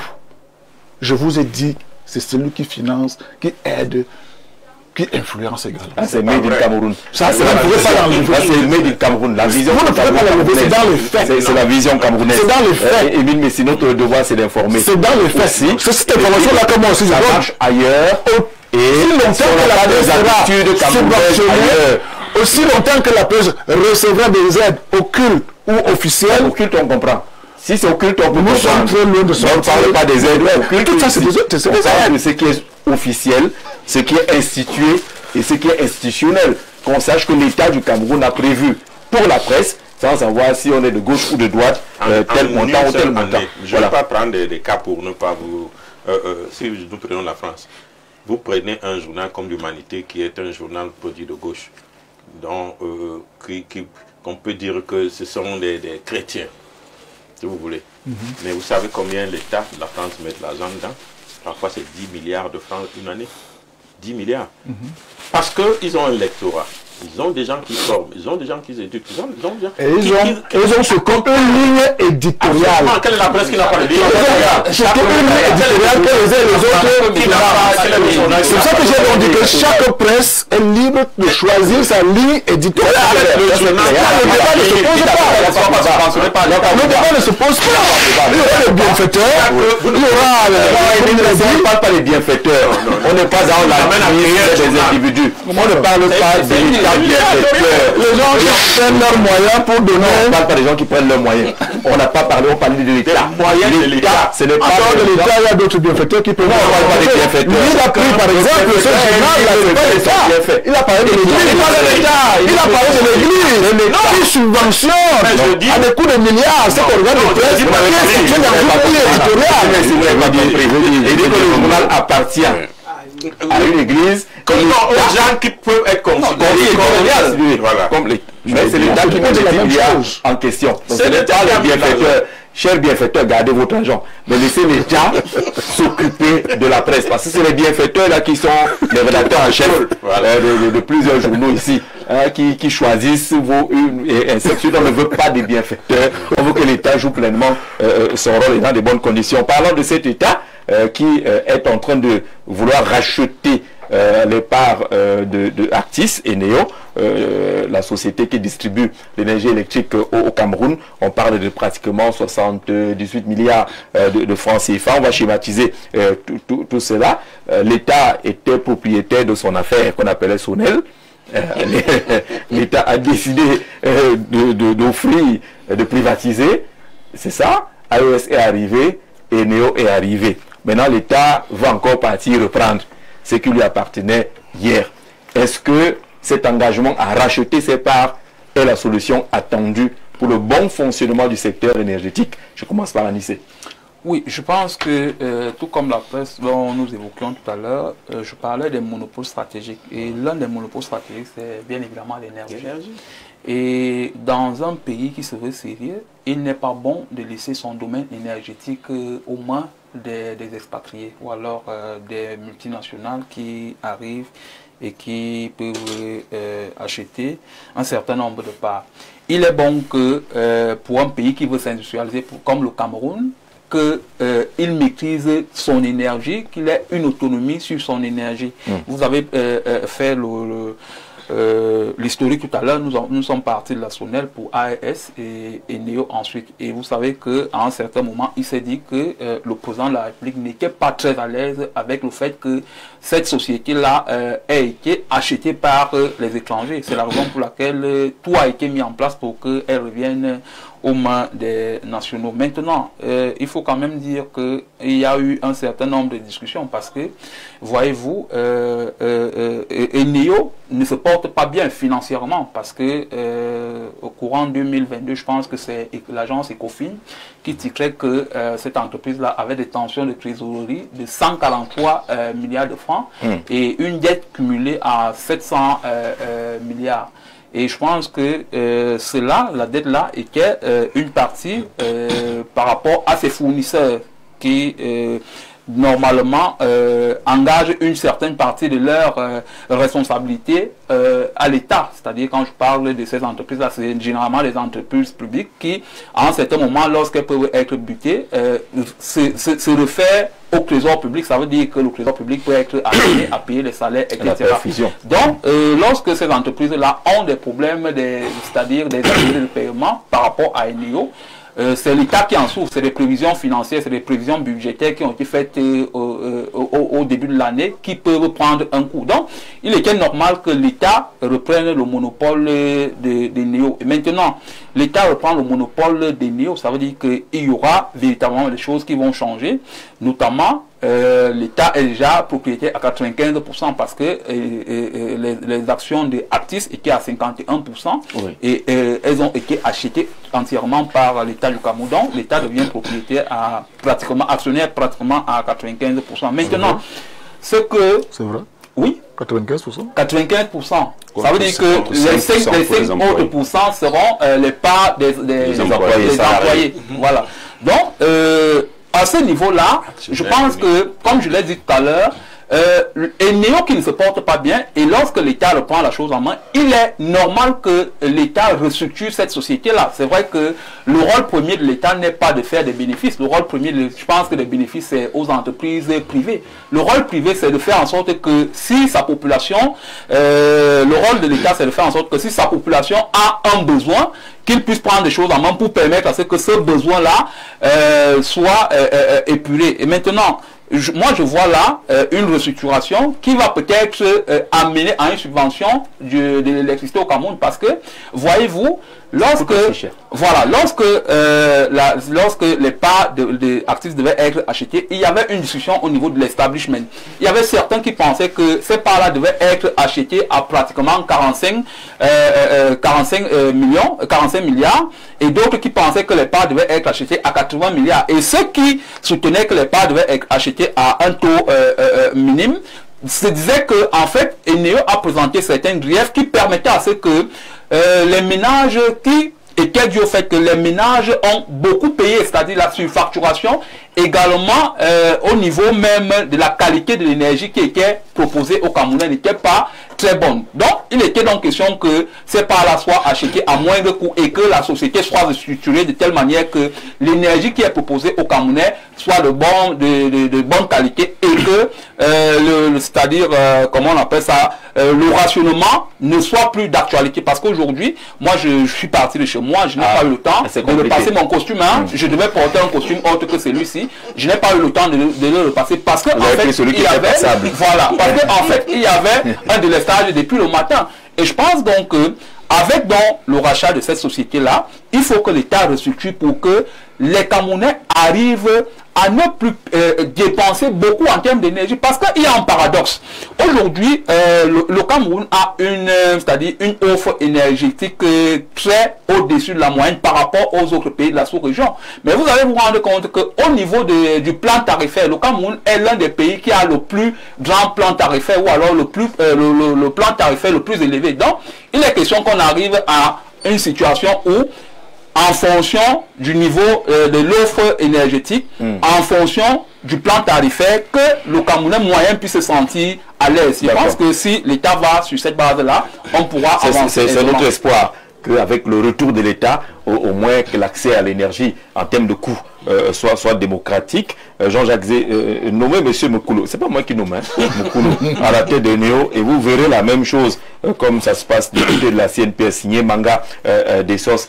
C'est une sorte de volte-face, c'est un retour qui peut dire que l'option prise par l'État avec cette privatisation était mal pensée. Émile Messi. Non, c'était pas mal pensé, c'est le contexte qui l'imposait. Le contexte, lui, c'est François. Nous sommes là en pleine crise et dans un contexte de libéralisation à tous azimuts, avec donc les ajustements structurels. L'État ne parvient plus à soutenir un nombre de ces projets. Vous voyez. Maintenant, nos partenaires, FMI et la Banque mondiale, viennent donc faire des ajustements. Ils disent donc que ces sociétés-là, il n'y avait pas que Neo, vous vous rappelez. Il y avait également notre SNEC. Nous avions notre régie Faircam. Nous avions même notre Cameroun Airlines. Quand même. Je veux dire dans le contexte des privatisations. Oui. Pour dire que c'est ce contexte-là où notre SONEL se retrouve dans la privatisation avec d'autres sociétés, parce que dans la libéralisation, on pense que l'État ne travaille pas suffisamment pour bien gérer. On paie les salaires, les gens font marcher, mais le rendement n'y est pas. Donc il faut donner cela au privé. À peu près comme le petit débat là tout à l'heure, parce qu'il y a une petite incidence là avec la presse et la liberté. On dit il y a un rendement quand c'est le privé, parce qu'il y a des exigences. L'État, même le domaine de souveraineté. Je vous dis d'abord, Laurent, cette chose-là. Oui. L'État est un peu laxiste de temps en temps. Il paie des salaires et puis le rendement, on ne voit pas. Il faut confier ça au privé. Voilà le discours qui passe. L'État dit, je suis sous ajustement, je n'ai pas de choix. On vous dit, faites ceci, on vous donne donc les partenaires dans ce domaine, dans l'or et autres. Et nous, on se retrouve là. Effectivement, lorsque la SONEL était là, on se plaignait déjà aussi, je crois, Niat qui est actuellement là, à l'époque et tout. Mais parce qu'on n'avait jamais expérimenté cette affaire, plus tard qu'on s'est rendu compte même que il valait la peine que ces structures-là soient nationalisées. Parce que c'était pire. Pour aller très rapidement. Comment concevoir que l'énergie est produite par l'État, par nos investissements, nos usines, nos centrales, où on a injecté des moyens qui nous appartiennent. Cette énergie est transportée toujours par l'État, par nos propres moyens. Mais nous se contente tout simplement de commercialiser. La seule personne qui vend, qui touche à l'argent, ce n'est plus le Cameroun. Et nous se contente donc juste de commercialiser. Donc vendre, prendre l'argent et se faire ce qu'on sait. Mais ça a trop duré. Je suis de ceux qui ont plaidé pour le retour à... Parce que ça fait au moins 2 ou 3 ans aujourd'hui qu'il y a ce projet. Nous avons crié sur tous les toits. Pourquoi? Parce que la qualité du service faisait vraiment défaut. Hier, quand vous m'avez saisi, pour vous dire qu'on va parler de cette histoire-là, je vous ai dit que moi-même, je suis dans le noir. Moi, j'étais à la deuxième mi-temps. Moi, j'étais à la deuxième mi-temps. Vous imaginez la déchéance. Vous imaginez la déception dans la chair des Camerounais. Et que l'État parvienne, comme il a dit, à reprendre avec un tel courage sa souveraineté dans ce domaine pour enfin donner satisfaction au maximum de Camerounais. Parce que n'avait pas de chantier pour étendre le réseau de gauche à droite. Non. Voilà l'ennemi de cette histoire-là. D'accord. Donc aujourd'hui, par rapport à votre question, on peut se satisfaire. Parce que comme il a dit, la priorité de l'État ici, ce n'est pas des grands bénéfices, mais c'est de donner satisfaction à une grande population. C'est que chacun ait accès à cette énergie-là. Apprend donc à 95% du taux d'action de l'État. Je crois que enfin l'État a pris ses responsabilités. Si ça pouvait également continuer comme ça dans d'autres secteurs, je pense que l'État trouvera pleinement la souveraineté quelque peu égarée. C'était quand même une affaire compliquée, François Bokeh. L'État, à travers ses structures EDC, produit l'énergie. L'État a créé le transporteur, Sonatrel, même si ce n'est pas encore ça à 100%, le régulateur de l'État. Mais le seul élément dans la chaîne, là où on parle d'argent, ce n'est plus l'État. C'est quand même assez compliqué. Vous voyez que quand l'information passe bien, on est au même diapason. Qui aujourd'hui reconnaît que s'il n'avait pas cette information... Non, je dis que depuis 3 ans que nous on compte sur les médias, on peut vraiment défendre la thèse que vous voulez défendre concernant NIO. Mais il faut le dire... C'est un projet qui date de plus de 3 ans. On constate quand même que l'État, c'est-à-dire que ce que nous faisons là, ces débats contribuent à quand même amener nos dirigeants à parfois se poser de bonnes questions et à prendre de bonnes décisions. Depuis quelques années, vous avez vu l'État qui est en train de restructurer les entreprises. Il devient même pratiquement actionnaire unique dans certaines entreprises où il sent qu'il y a sa souveraineté à protéger. Vous savez que Sopecam, CRTV et autres sont déjà actionnaires majoritaires de l'État. Donc, si aujourd'hui on a laissé l'énergie électrique aux mains des étrangers, c'était une erreur fatale, comme ils l'ont fait également avec de l'eau, une erreur fatale. Et là où ils ont exagéré... On peut dire pareil, hein, des télécommunications aujourd'hui. Oui. C'est des domaines de souveraineté, de communication entre les mains des étrangers. C'est pas qui vous C'est pour ça que je disais que là où ça a été le plus fatal et que nous ne voyons pas encore, c'est la carte d'identité, le passeport. Qui fait nos pièces officielles aujourd'hui? Vous ne savez pas où sont gardées nos identités. Ça veut dire que quelqu'un qui vous suit, vous êtes gênant ou vous pouvez être gênant, qui est posté en Italie. Il a accès au serveur de celui qui produit nos CNI. Il connaît le nom de ta mère, il connaît le nom de ton père, il connaît le nom de ton village. Il peut arriver au Cameroun, il s'occupe de toi en bien comme en mal. Et il s'en va. C'est une erreur fatale. Bon, mais nous pensons qu'il y a quand même des domaines de souveraineté que l'État doit pouvoir protéger. Maintenant, revenons à l'électricité.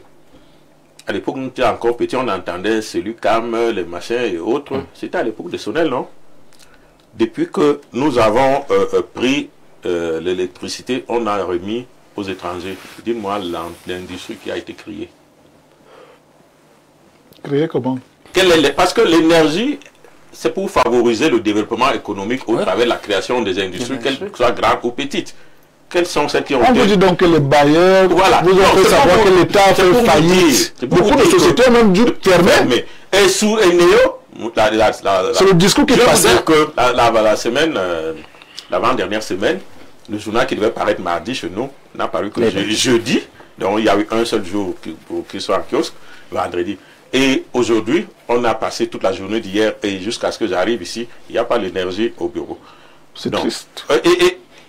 Ça semble pas grand-chose. Il est arrivé avec la tenue qu'il n'a pas voulu apporter. Et vous-même... Moi-même, j'ai vu ça chaque jour. Il y en a qui ont annulé la sortie. Et nous pensons que c'est rien. Parce que ce que nos gouverneurs disent, nous font souvent penser que c'est rien. Même en France, on coupe l'électricité ailleurs. Ce discours n'est pas bon. Moi, j'ai été au Gabon, quand Swali Bongo qui est parti là, on a coupé l'électricité 30 minutes. On a appelé le directeur général à s'expliquer. Mais on a eu à couper l'électricité. Au palais de la présidence ici. Et les gens nous ont dit, des ministres qui viennent défendre, que c'est normal, il y a eu ceci, il y a eu cela. Est-ce que vous pouvez imaginer cela? C'est pour ça que j'ai dit qu'au temps de la nationalisation, on a subi des choses, on a critiqué, et on a vu pire. C'est pour cela que avant, on a créé des industries et aujourd'hui, il n'y en a pas. Voilà le patron de Jean-Jacques. Plusieurs fois, on est arrivé ici, on ne réussit à faire l'émission que parce qu'il a acheté un groupe. Des surcoûts de production. Et vous dites qu'on ne doit pas soutenir la presse. Des surcoûts de production. Parce que s'il avait seulement l'électricité, qui lui coûte peut-être 200 000 le mois, et maintenant il est obligé d'acheter un groupe. Et qui consomme du carburant. Et on sait quel est le prix du carburant. Il achète le grand groupe, il achète du carburant pour alimenter. Parce que vous ne pouvez pas entrer dans ce studio s'il n'y a pas la clim. Vous voyez? Donc, l'État ne devrait pas. Comme il a récupéré aujourd'hui, quel est son rôle? C'est de voir il a le GICAM, il a l'INS, l'Institut national de la statistique, pour voir, et d'autres industries qui existent, les syndicats et autres, pour voir quels sont les besoins des entreprises camerounaises. Les besoins des entreprises ne sont que les besoins des citoyens. Parce que vous créez une entreprise pour satisfaire un bien. Alors, si vous avez donc les gens qui vous disent, je pense que si je crée telle industrie pour ceci, je vais résoudre le problème de 50 Camerounais. Vous avez donc le nombre de mégawatts qu'il vous faut pour que votre industrie décolle ou l'autre petite économie décolle. Vous pouvez donc y mettre les moyens. Et Néo qui vient, avec les actifs et autres, n'ont pas la même vision. Ils se disent, nous avons mis notre argent, nous devons le récolter et repartir avec le bénéfice. Nous sommes d'accord. Ça veut dire qu'ils ne sont pas venus créer des entreprises. C'est pas le problème. Et vous allez voir que... Ils ne sont pas là pour améliorer les conditions de vie des Camerounais. Vous allez voir que là où ils ont fait les extractions électriques avec l'argent du gouvernement camerounais, ce sont les entreprises étrangères qui sont installées là-bas, pas les entreprises camerounaises. Curieusement. D'accord. Bonsoir Jean-Jacques Zé. Je suis Jean-Paul à la retraite. Je me réjouis de votre professionnalisme, cher monsieur Zé. Écoutez, je suis très content. Monsieur le président du parti écologiste qui a eu le courage de mettre le doigt sur un gisement inestimable de solutions pour nos populations, nos enfants, bref, une grande destination pour notre pays. Cela ne sera pas facile de soutenir cette ligne politique encore vierge au Cameroun et en Afrique, la ligne écologique, mais je souhaite qu'il ait ces 300 signatures pour l'investiture afin d'avoir la petite visibilité dont il a besoin pour porter haut ce pan d'espoir pour nos jeunes de demain, étant donné que les politiques classiques n'ont plus rien à nous donner à part le pillage et le néocolonialisme dépassé. Je ne suis pas d'accord avec le monsieur du RDPC dont les idées ne me surprennent plus. Ils sont toujours dans le déni de valeurs républicaines. Comment monsieur comme celui-ci peut-il penser que la presse ne doit pas être financée? La presse, c'est pour qui? Est-ce que financer la presse veut-il toujours dire donner des subventions à la presse? Qu'il arrête de dire ces choses. Qu'est-ce qu'il a dit dans qui commence à nous donner le mal d'estomac. Qu'est-ce qu'il a dit que nous en avons marre de leur discours. S'il vous plaît, le financement concerne aussi la structuration de la filière de formation de qualité des journalistes. Il faut subventionner le matériel du journalisme, mettre des équipements de qualité à la disposition du journaliste, construire des bâtiments de presse, leur faciliter les déplacements en goudronnant les routes, leur donner des cartes de presse, favoriser la mutation d'aujourd'hui vers le numérique. Voilà, des tarifs pour parce que les hommes de presse évoluent en marge de la société. On n'a pas ces facilités qu'on a ailleurs. Ils évoluent en marge de la société. On ne doit pas payer le transport à Camerco comme un... Et puis ils évoluent en marge de la société. Payer la patente. Ce sont les règles établies ailleurs. On ne paye pas la patente. Voilà. Les conventions Florence et autres ne sont pas appliquées. Même la carte de presse qui est gérée par les hommes de médias, il y a toujours des problèmes là-bas. D'accord. La carte de presse, qu'il arrête les discours obstus. La carte de presse, il y a toujours des pleurs là-bas. Et beaucoup de courage. Bonsoir, Jean-Jacques. Il n'y a que monsieur Olivier. Qu'est-ce qu'il y a avec monsieur Olivier Mokoulou? Il y a une campagne. Il a fait des preuves. D'accord. Vous voyez que... Si c'est pas la campagne, Serge Aimé Mengueme. Bonjour monsieur Jean-Jacques. Il n'y a que monsieur Olivier Mokoulou à la CNPS qui peut résoudre des noms cette affaire. Il y a les noms dits. Non, il a fait ses preuves. D'accord. Mais pourquoi son nom revient? Oui, il a fait ses preuves. Les Camerounais sont reconnaissants. Je peux vous dire que j'ai... Il est complice alors? Non, je ne suis pas complice. Non, vous savez... Il découvre les messages. Vous savez, c'est pas moi le camarade du RDP. C'est pas moi qui ai écrit. Un nouveau camarade qui travaille bien. La CNPS, non? Mais la CNPS aujourd'hui, avec toutes ces structures, sont les seuls, je peux me tromper, mais je dis sont les seuls.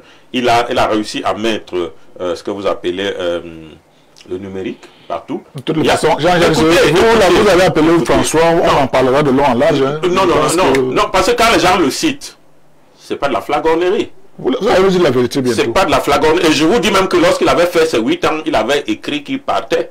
Pour que la 9e le trouve par là-bas, c'est vous qui avez dit au père que l'enfant là n'est pas normal. Alors pourquoi vous dire comment il est libre?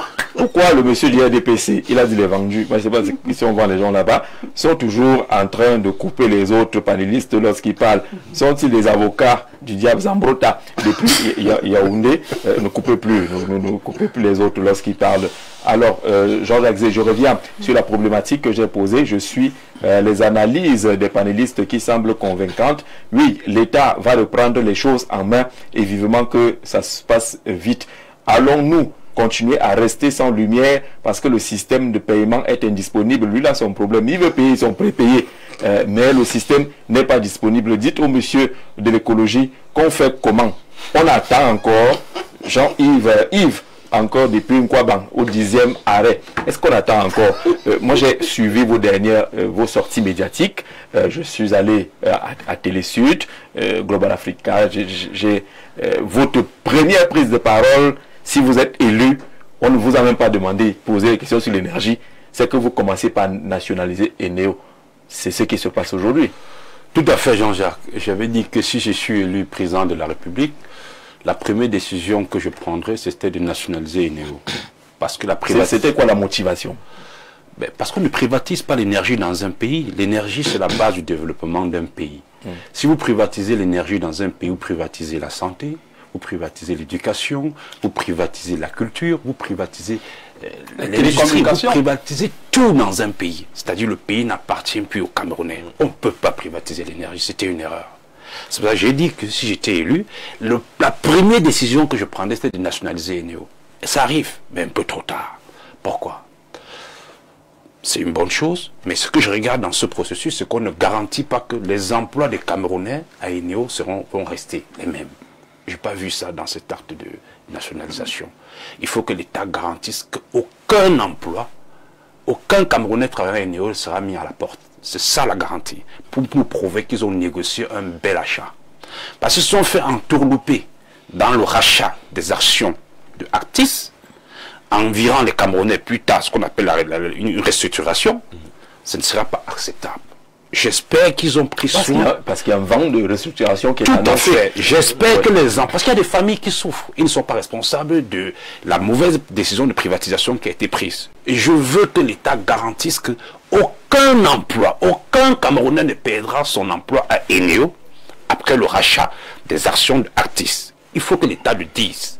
Sinon, la coulée de sang continuera encore et encore. Alors, la question qu'on posait tout à l'heure, est-ce que c'est finalement la solution face au déficit énergétique, au déficit, si l'État revient sur ce plateau, vous indiquiez déjà qu'il y a encore beaucoup de problèmes, notamment le transport, le choix stratégique des investissements pour satisfaire la demande en énergie. Tout à fait. D'abord, je vais vous dire, c'est une partie de la solution, mais il y a encore beaucoup à faire. Le fait que l'État reprenne, c'est bien, ça nous appartient déjà, mais qu'est-ce qu'on fait avec? C'est ça la question. Il faut développer les autres formes d'énergie renouvelable. Parce que seule l'hydroélectricité ne peut pas permettre aux Camerounais d'avoir ce qu'on appelle l'accès à l'énergie. Le Cameroun s'appelle l'Afrique en miniature. C'est l'un des rares pays au monde qui a un potentiel renouvelable important. Pourquoi ne pas le valoriser pour au moins rendre les ménages camerounais autonomes? C'est ce qu'on appelle l'autoconsommation. Je prends des cas très simples, je le dis depuis très longtemps. Yaoundé, c'est la ville à 7 collines, tout le monde le sait. Pourquoi ne pas développer le potentiel éolien du Cameroun, ville à 7 collines, pour rendre Yaoundé autonome? On a mis le palais des congrès là-bas au sommet. On va replacer quoi là-bas? Non, c'est occupé. Non, il y a des places pour mettre des éoliennes, voyez-vous. Donc on peut faire des éoliennes, donc ça s'appelle valoriser le potentiel renouvelable de chaque région pour pouvoir permettre ce qu'on appelle l'accès à l'énergie. Je prends le cas de Kribi. Il y a la mer. Pourquoi ne pas investir dans ce qu'on appelle l'éolien offshore pour pouvoir rendre Kribi autonome? Je prends le cas de l'Est. Quand je suis à Berthois, j'aime bien, mais dès que 18h arrive, je suis plus content. Parce que tu oublies d'aller dormir. Couvre-feu. Berthois, qui est une région très riche, l'Est du Cameroun. Je suis surpris que Berthois... Soleil. Non, le biogaz, la biomasse. La biomasse. C'est la biomasse à l'Est. Mais l'Est, il y a des groupes électrogènes, voyez-vous. L'Est est sur groupe électrogène, des centrales thermiques. Oui. Donc l'État paye du carburant qui coûte très cher, importé, qui n'est pas raffiné chez nous, pour mettre dans ces centrales thermiques. Double utilisation, double emploi, double dépense. Et ces centrales thermiques, parfois, ne fonctionnent pas par rupture de carburant. Ouais, imaginez le de Yokadouma, par exemple, parce que là-bas, c'est une centrale thermique aussi. La route n'est pas déjà accessible en toute saison. Pour que le carburant arrive, c'est un autre problème. Alors que on aurait pu développer des centrales biomasse avec l'Est qui a la biomasse pour ne plus avoir besoin de payer du carburant pour venir mettre dans ces centrales thermiques et avoir l'énergie en permanence. Pourquoi on ne fait pas ça? Je ne sais pas. Et je vais vous rassurer quelque chose. Le prix du carburant pour alimenter les centrales thermiques pourront construire 10 fois les centrales biomasse dont l'Est en a besoin. C'est quel choix énergétique ça? Je pense que c'est inacceptable. C'est des choses qu'il faut remédier. Ça, je dis... Avec le bon soleil du Nord Cameroun. Avec le bon soleil du Nord. Je m'en vais au nord du Cameroun, tout à fait. Qui est une région assez riche, parce qu'elle a un double potentiel renouvelable, voyez-vous. Le Nord a un potentiel venteux, c'est-à-dire qu'on peut faire l'éolien, parce qu'il y a du vent qui souffle. On peut également faire du solaire. Le solaire photovoltaïque, on peut même faire du solaire à concentration, parce que le rayonnement solaire est tellement important. Mais il se dit, Monsieur le Président, que les propositions que vous faites, c'est pour la petite consommation. Pas du tout. C'est une erreur, Jean-Jacques. Je vais être très précis. Dites-vous, en énergie, 10 MW pour votre besoin égale à 10 MW. 10 MW d'hydroélectricité égale à 10 MW biomasse égale à 10 MW solaire. Ah d'accord. Donc c'est la même chose. Ce qui compte, c'est la puissance que vous avez besoin pour faire tourner une industrie ou pour faire votre travail. Ce n'est pas la source de production. Il faut qu'on arrête. Qui a dit aux gens que le soleil peut faire marcher une industrie? C'est une erreur.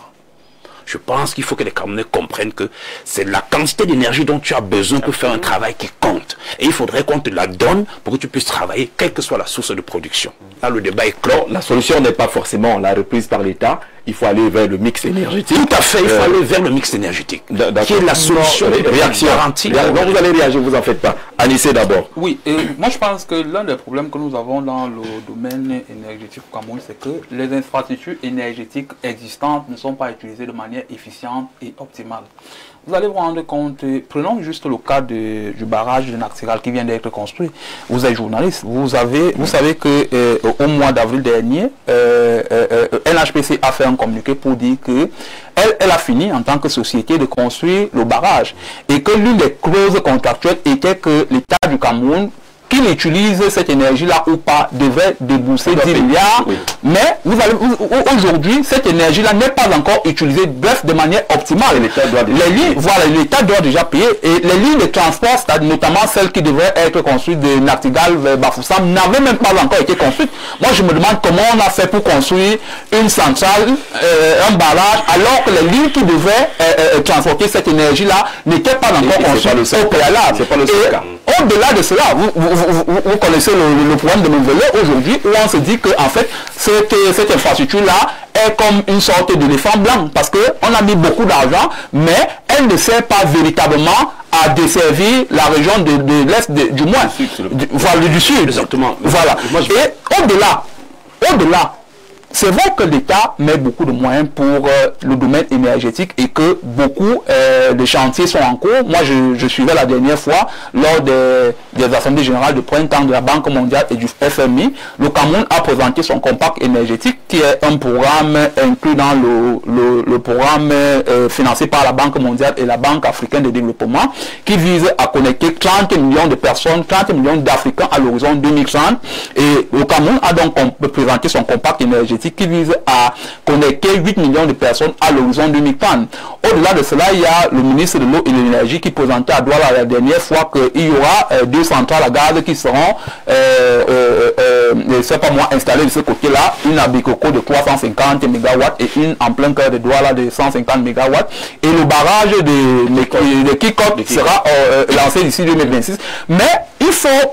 La crainte que nous pouvons émettre, c'est que est-ce que ces infrastructures-là ne seront pas des éléphants blancs où on va mettre beaucoup d'argent et que cette énergie-là ne sera pas utilisée à bon escient? Donc je pense qu'aujourd'hui, il faut mettre des moyens de telle manière que, puisque c'est beaucoup de moyens que nous mettons là-dedans, que ces investissements-là soient rentabilisés et pour permettre à ce que les problèmes que Eneo connaît aujourd'hui, les tensions de trésorerie ne soient plus connues dans l'avenir.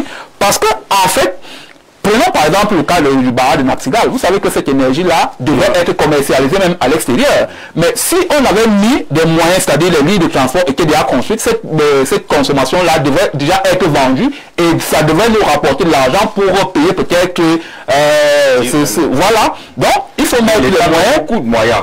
Il faut investir dans la production. Voilà. La production. Exactement. Maintenant, mais ce n'est pas utilisé avant. La consommation n'est pas efficiente. Le plan d'action qui est mis en œuvre pour la question énergétique, il est mal pensé. Il est fait par des gens qui n'aiment pas le Cameroun. Je m'explique tout simplement. Il n'est pas normal. Dans un projet énergétique, le pôle le plus coûteux, c'est le transport. Ce n'est pas la production, ce n'est pas la turbine qui produit l'électricité, c'est le transport, c'est la haute tension et la moyenne tension. Ce n'est même pas la basse tension qui va dans les maisons.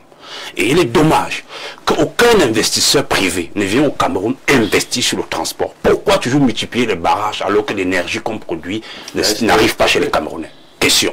Pourquoi me fait même l'Ompanga, barrage de retenue, tout ce qu'on entend là, alors qu'on n'investit pas sur le transport?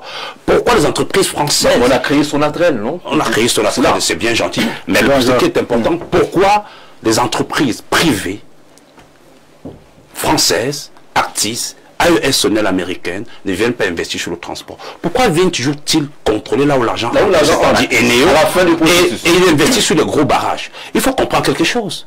Le compact énergétique, c'est bien beau, mais ce qui est important à comprendre, c'est qu'aujourd'hui, les Camerounais ont besoin de l'énergie pour les ménages.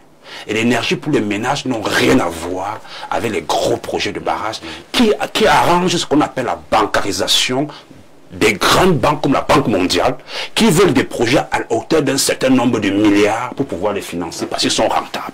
Et ce nombre de milliards qui permet de faire des barrages qui sont des éléphants blancs que vous avez dit n'aide pas le citoyen qui a besoin d'une petite quantité d'énergie au moins pour s'éclairer. Donc il y a un déphasage entre les projets structurants et la réalité. Je pense qu'il faut encourager le mix énergétique. Il faut que l'État mette en œuvre une subvention que chaque Camerounais qui a besoin de l'énergie solaire pour s'éclairer à la maison, il monte son dossier au ministère de l'énergie, on lui fait un raccordement électrique en énergie solaire et l'État subventionne 50% de cela. Ça, il restera encore des milliards qu'on met dans des projets de barrages qui ne servent à rien. Alors, il y a donc beaucoup de milliards qui sont investis dans les barrages, mais le courant n'arrive pas dans nos maisons parce que le transport n'a pas été fait. Lompanga également. Le barrage de l'usine des pieds est là, mais les consommateurs ne sont pas satisfaits parce qu'il y a les lignes de transport. Natigal, c'est un peu la même chose. Bonsoir Jean-Jacques, le rachat des NEO par l'État pourrait être une solution si accompagné de, premièrement, une gouvernance transparente et professionnalisée, deuxièmement, un plan de financement viable sans alourdir la dette publique, troisièmement, une stratégie claire pour étendre l'accès à l'électricité. Cependant, sans ces garde-fous, le risque d'échec est encore élevé. Bertrand Bama qui envoie ce message pour compléter, en tout cas, pour donner son point de vue là-dessus. Émile Messi a écouté Anissé, a écouté le président Eric Ngegim et autres. On a l'impression que le problème, c'est la pensée, la vision qui semble manquer au Cameroun, qui pourtant brille par beaucoup de volonté et met beaucoup d'argent dans la construction des barrages et autres. Je crois que le prétexte de cette émission, c'est le rachat des NEO par l'État du Cameroun. Nous y sommes. Et elle est sur eux, justement, ils sont restés dans l'Ancien Testament. Vous voyez. Alors que nous célébrons... Aucun chrétien n'a jeté l'Ancien Testament. Écoutez, je n'ai pas dit que vous utilisez le Testament en fonction de vos... Je n'ai pas dit que l'Ancien Testament est mauvais. Oui. Parce que même Jésus vient m'accomplir le message de l'Ancien Testament. D'accord. Quand je le dis, ce n'est pas pour dire qu'ils sont déconnectés ou quoi que ce soit. Mais pour dire que nous sommes là à l'ère d'une bonne nouvelle. C'est-à-dire ce qui se passait hier. Avec ce qui est annoncé aujourd'hui, naturellement les choses doivent changer. Ce que nous avions décrié tout à l'heure, avec beaucoup de douleur. On espère que l'État ayant désormais des coudées franches, on ne va plus vivre un certain nombre de choses. C'est ce que je qualifie d'Ancien Testament. Donc si nous sommes donc dans le Nouveau Testament, premièrement, l'État qui a désormais les coudées franches sur la gestion de son énergie, c'est-à-dire la production, le transport, la commercialisation, aura donc des possibilités d'évaluer les besoins, ce qu'il ne pouvait pas faire jusque-là, et donner satisfaction au grand nombre de ménages, dans un contexte où ce n'est plus l'État central, comme ça a aussi été le cas, mais dans un contexte où nous parlons de plus en plus de la décentralisation. Vous voyez, aujourd'hui, on n'a plus besoin de venir à Yaoundé. Avec les CTD, c'est-à-dire la commune ou la région, pour aller dans le même sens que Monsieur le Président, on peut explorer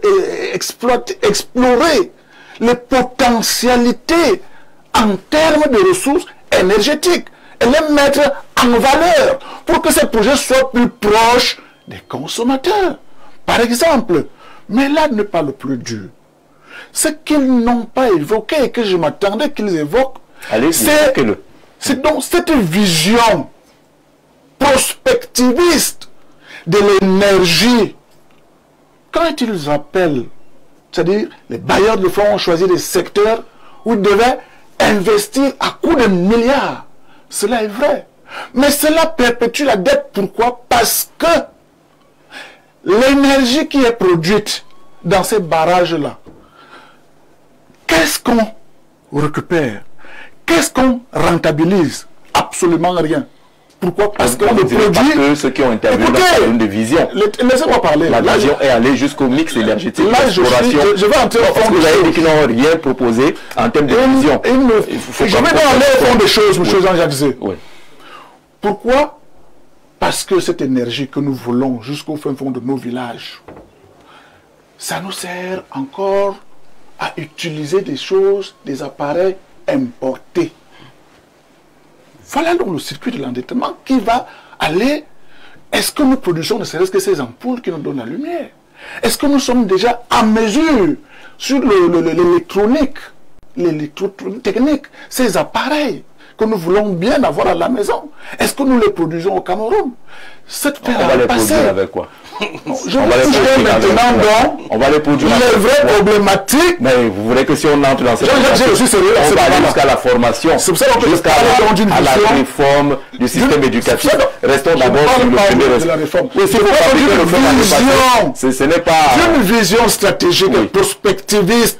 Comme l'énergie que nous produisons, est-ce que les appareils que nous allons utiliser, nous pouvons tout au moins les monter dans notre pays? Ça, c'est un problème de vendre. Quand vous avez la dette et de la boule, quand vous avez...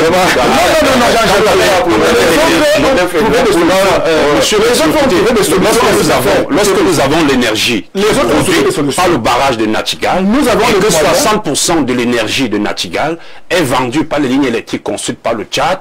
Ça cause un problème. Aujourd'hui, Nachtigal produit, l'investisseur qui est EDF, que je connais bien, s'en fout. Vous avez travaillé là-bas? Oui, j'ai travaillé là-bas. Je vous explique. Non, oui, je vais en arriver.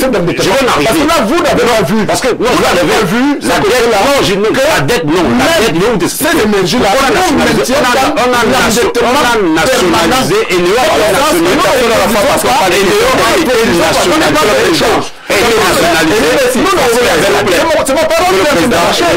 on est dans les domaines techniques. La privatisation, des néo est due suite au fait que nous étions incapables de payer notre dette. Quand vous êtes un pays endetté, que vous ne payez votre dette, alors les bailleurs de fonds vous contraignent à contrôler votre économie. C'est pour ça qu'on vous impose la privatisation. Et alors ensuite, une fois que c'est privatisé, ce n'est pas de ça que je parle. Il faut être un bon pays. Vous parlez des choses que vous savez, qui vous plaisent, ce n'est pas ça mon argumentaire. Alors d'accord, une fois que la dette... Monsieur le Président, vraiment...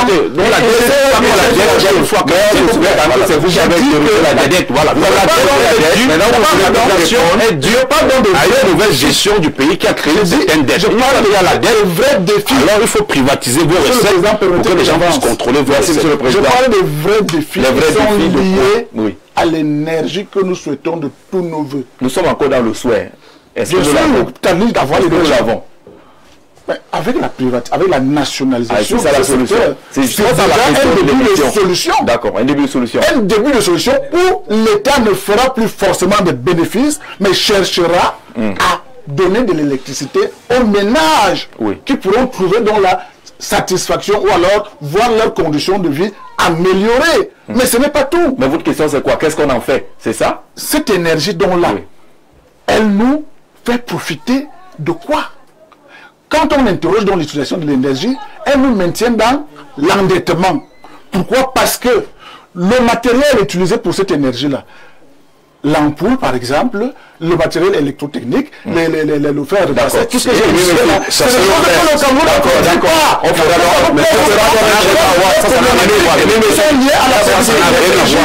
donc un schéma simple. On fera, si vous voulez qu'on produise des ampoules, il faut que l'industrie fonctionne. C'est pour ça que il faut ne questionnez pas l'ampoule alors que vous n'avez pas mis les conditions d'industrialisation de notre pays. C'est pour ça que je parle des défis à relever. Oui, c'est des défis qu'il faut relever et ça passe. Non, je ne suis pas d'accord avec M. Émile Messi qui nous parle de produire le matériel électronique qui s'y servira ou alors qui sera utilisé par l'électricité. Pourquoi on ne devrait pas produire? Aujourd'hui, nous parlons de l'autonomie du secteur énergétique dans notre pays. Et si nous avons l'autonomie de notre secteur énergétique, je crois que nous avons... les gens raisonnent comme ça. Hein. Non, permettez qu'il aille jusqu'au bout. Franchement, on veut juste le dire, ça nous intéresse. Non, ce n'est pas ça. Ce n'est pas ce qu'il a envie de dire.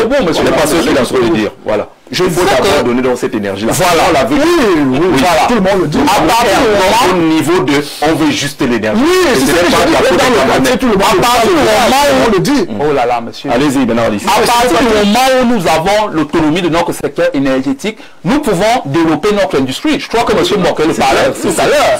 Nous pouvons avoir des entreprises qui nous permettent de, c'est pas moi, de créer ces ampoules-là. Mais si nous n'avons pas d'énergie, ces entreprises vont travailler avec quoi? C'est de ça qu'il est question aujourd'hui. Nous avons l'énergie. Il ne faut pas toujours loger la construction de ces barrages-là dans le domaine de l'endettement. Encore plus que, prenons juste le barrage de Nachtigal. C'est un projet issu d'un partenariat public-privé. L'État du Cameroun y a investi de l'argent et le privé y a investi également de l'argent. Et c'est la raison pour laquelle je disais que il est mieux que ces infrastructures qui sont construites là soient utilisées à bon escient pour permettre à l'État du Cameroun de rentrer dans ses gains et de payer, c'est-à-dire l'endettement qui a été fait par le privé. Parce que si nous commercialisons par exemple notre énergie, par exemple le barrage de Nachtigal qui devrait desservir le Tchad, cette commercialisation-là doit nous permettre d'avoir de produire des gains qui permettent à ce qu'on puisse rembourser la dette. C'est de cela qu'il est question. Et maintenant, nous allons revenir sur ce que disait le président tout à l'heure. Vous savez que pour que les multinationales ou alors les étrangers viennent investir, quelle est la condition? Il faut que ces multinationales-là, il faut que ces étrangers-là aient la certitude qu'en venant investir au Cameroun, il n'y a pas de risque, tant sécuritaire qu'économique.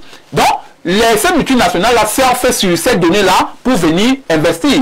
Encore plus que lorsque ces multinationales-là viennent investir au Cameroun, il y a des soucis parce que prenons par exemple le cas de la construction du barrage de Nachtigal. Ce que le président ne sait peut-être pas, c'est que il y a Actis qui a investi dans la construction de ces lignes de transport-là. Et Actis était même, c'est-à-dire en justice avec l'État du Cameroun. Je ne sais pas moi, on appelle ça le CCI de Paris. Oui, le tribunal de commerce de Paris. Le tribunal de commerce de Paris, merci. Oui, effectivement. Et la condition que Actis a posée pour que elle liquide ou alors elle transmette ses actions à l'État du Cameroun était que en fait l'État puisse payer d'abord la sous-traitance. L'argent que cette société-là a investi pour la construction des lignes de transport. Et je pense que si des images comme celle-là sont projetées, ces multinationales-là n'auront pas effectivement le courage de venir investir au Cameroun, n'auront pas le courage d'entrer dans le secteur de l'énergie et de pouvoir investir pour qu'on sorte du marasme dans lequel on est aujourd'hui. On n'a plus que 5 minutes pour sortir de l'émission. Rebonsoir Jean-Jacques Zé. J'ai un sérieux problème avec les gens de gauche, écologistes, socialistes, ainsi de suite. Les problèmes de développement ne sont pas dus aux privatisations. Pourquoi quand on parle de privatisation, on ne pense qu'aux étrangers, alors que les nationaux peuvent aussi racheter ces entreprises? En Occident, les privés sont dans la production et la distribution d'énergie et ça marche. Le rachat des néos ne va rien changer.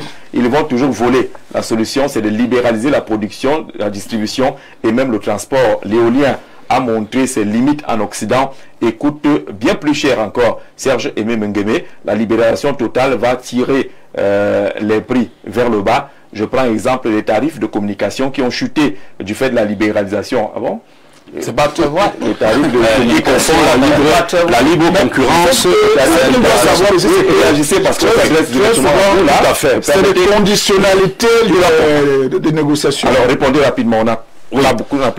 Donc je pense que l'une des solutions la plus importante, il faut reconnaître que si Eneo a été d'abord privatisé, c'est parce qu'il y avait un problème de la dette. On est d'accord. Et lorsque l'un pays est endetté, alors les gendarmes comme le FMI ou la Banque mondiale rentrent pour essayer de contrôler vos entrées. C'est pour ça que toutes les entreprises nationales, ils essaient de contrôler les recettes, puisque vous ne payez plus vos dettes. Donc vous êtes ce qu'on appelle en défaut de paiement.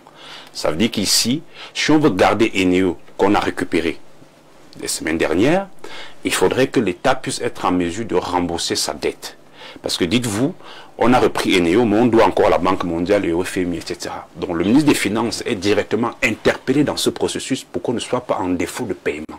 Parce que si nous sommes en défaut de paiement, toutes nos entreprises nationales, que ce soit l'ancien SNEC, finalement dans votre affaire, là, on s'en sort. Est-ce que c'est vrai que c'est la dette du Cameroun? Non, on s'en sort. Le problème, c'est quoi? Parce qu'aujourd'hui, on a pris la dette du Cameroun. Et je vais dire qu'il faut absolument que l'État puisse gérer à bon escient ces entreprises nationales qu'elle reprend et aussi éviter l'endettement. Un pays en défaut de paiement, le pays ne vous appartient pas. Absolument. Donc je pense qu'il faut payer sa dette. Si tu ne peux pas payer ta dette, il ne faut pas la contacter. Donc la gestion globale de la dette du Cameroun est très importante. Et puis une dernière chose qui est très importante, il faut reconnaître qu'au Cameroun aujourd'hui, le premier budget du Cameroun, c'est payer les intérêts de la dette.